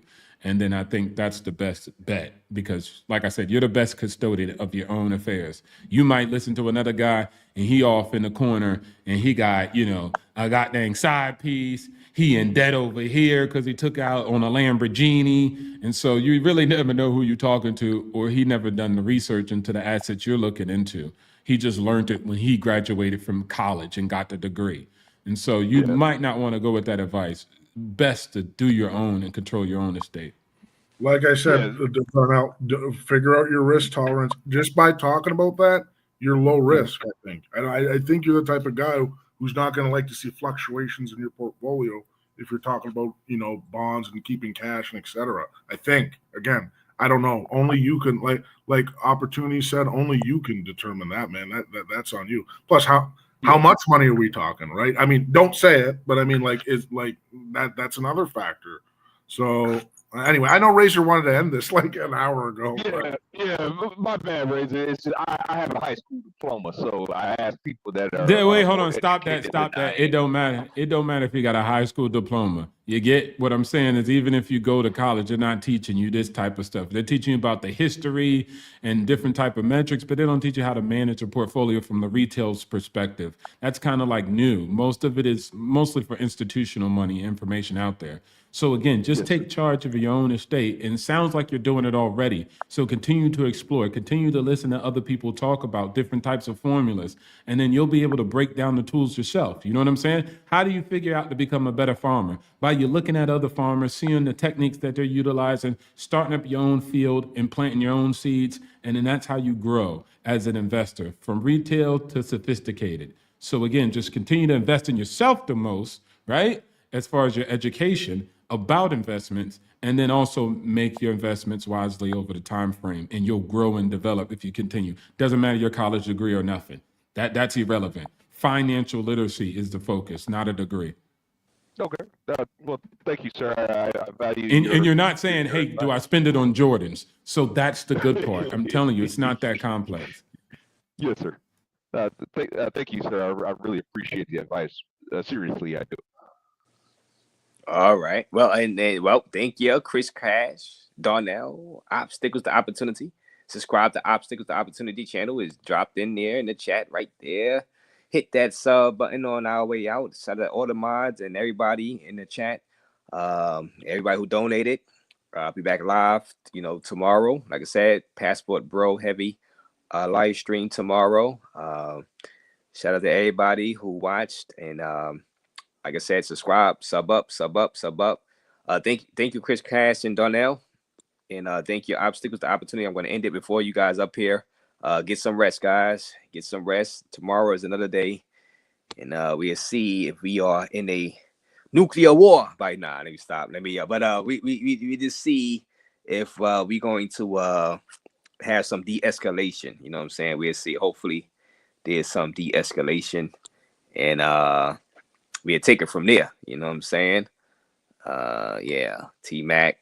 Change it. I agree. Change it. I agree. Degrees. Oh, okay. All right. They are relevant. Change my life. Okay. What is the 7 streams of revenue? You know about that? Well, that's gonna be a whole nother live stream. You know what? We gonna save that one. We're gonna save that one because I want to stay up another hour. But you know, let me screenshot that. Though. Yeah. I'm running out of beers in the fridge. I'm gonna have to go get some more beers if that's the case. But yeah. Let me see. All right, Jackie. All right. Yeah. Shout out to Jackie. Also, Jackie's there. You know what I'm saying? But yeah, guys, let me go ahead and end this. Thank you, all you guys, man. You guys are always welcome up here. You know what I'm saying? But yeah, intellectual conversations, and y'all are teaching, you know what I'm saying, as you guys talk. And Dorothy Hubbard is the newest member of the Cerveza crew. Yes, shout out to you, Dorothy, and hit that subscribe button, and hit the like button, and hit the join button if you want to become a member like Dorothy Hubbard. She's the newest member of the Cerveza crew. Members only $2 a month. That's all it is. Only $2 a month. Hit that join button and become the newest member like Dorothy Hubbard. You know what I'm saying? Newest member of the Raze Cerveza crew. Money is damn important. I was born poor, but not dying poor. Oh, that's a good one. That's a good line, T-Mac. He said he was born poor, but he ain't dying poor, says T-Mac. You know what I'm saying? The Black James Bond. You know, Trump just selected a Hispanic female for Secretary of Labor. Okay, so that's the second Hispanic. Okay, Autowill, shout out to you. I'm quite sure Zed is happy about that pick. You know what I'm saying? But okay, guys. All right, guys. Shout out to all you guys. I'm gonna end it right now, guys. Hit the like button on your way out. Subscribe to everybody that has a channel in this panel, guys. And I will be back with you guys tomorrow or later on today, technically on the East Coast. Shout out to everybody. I'm Raze, and I am out.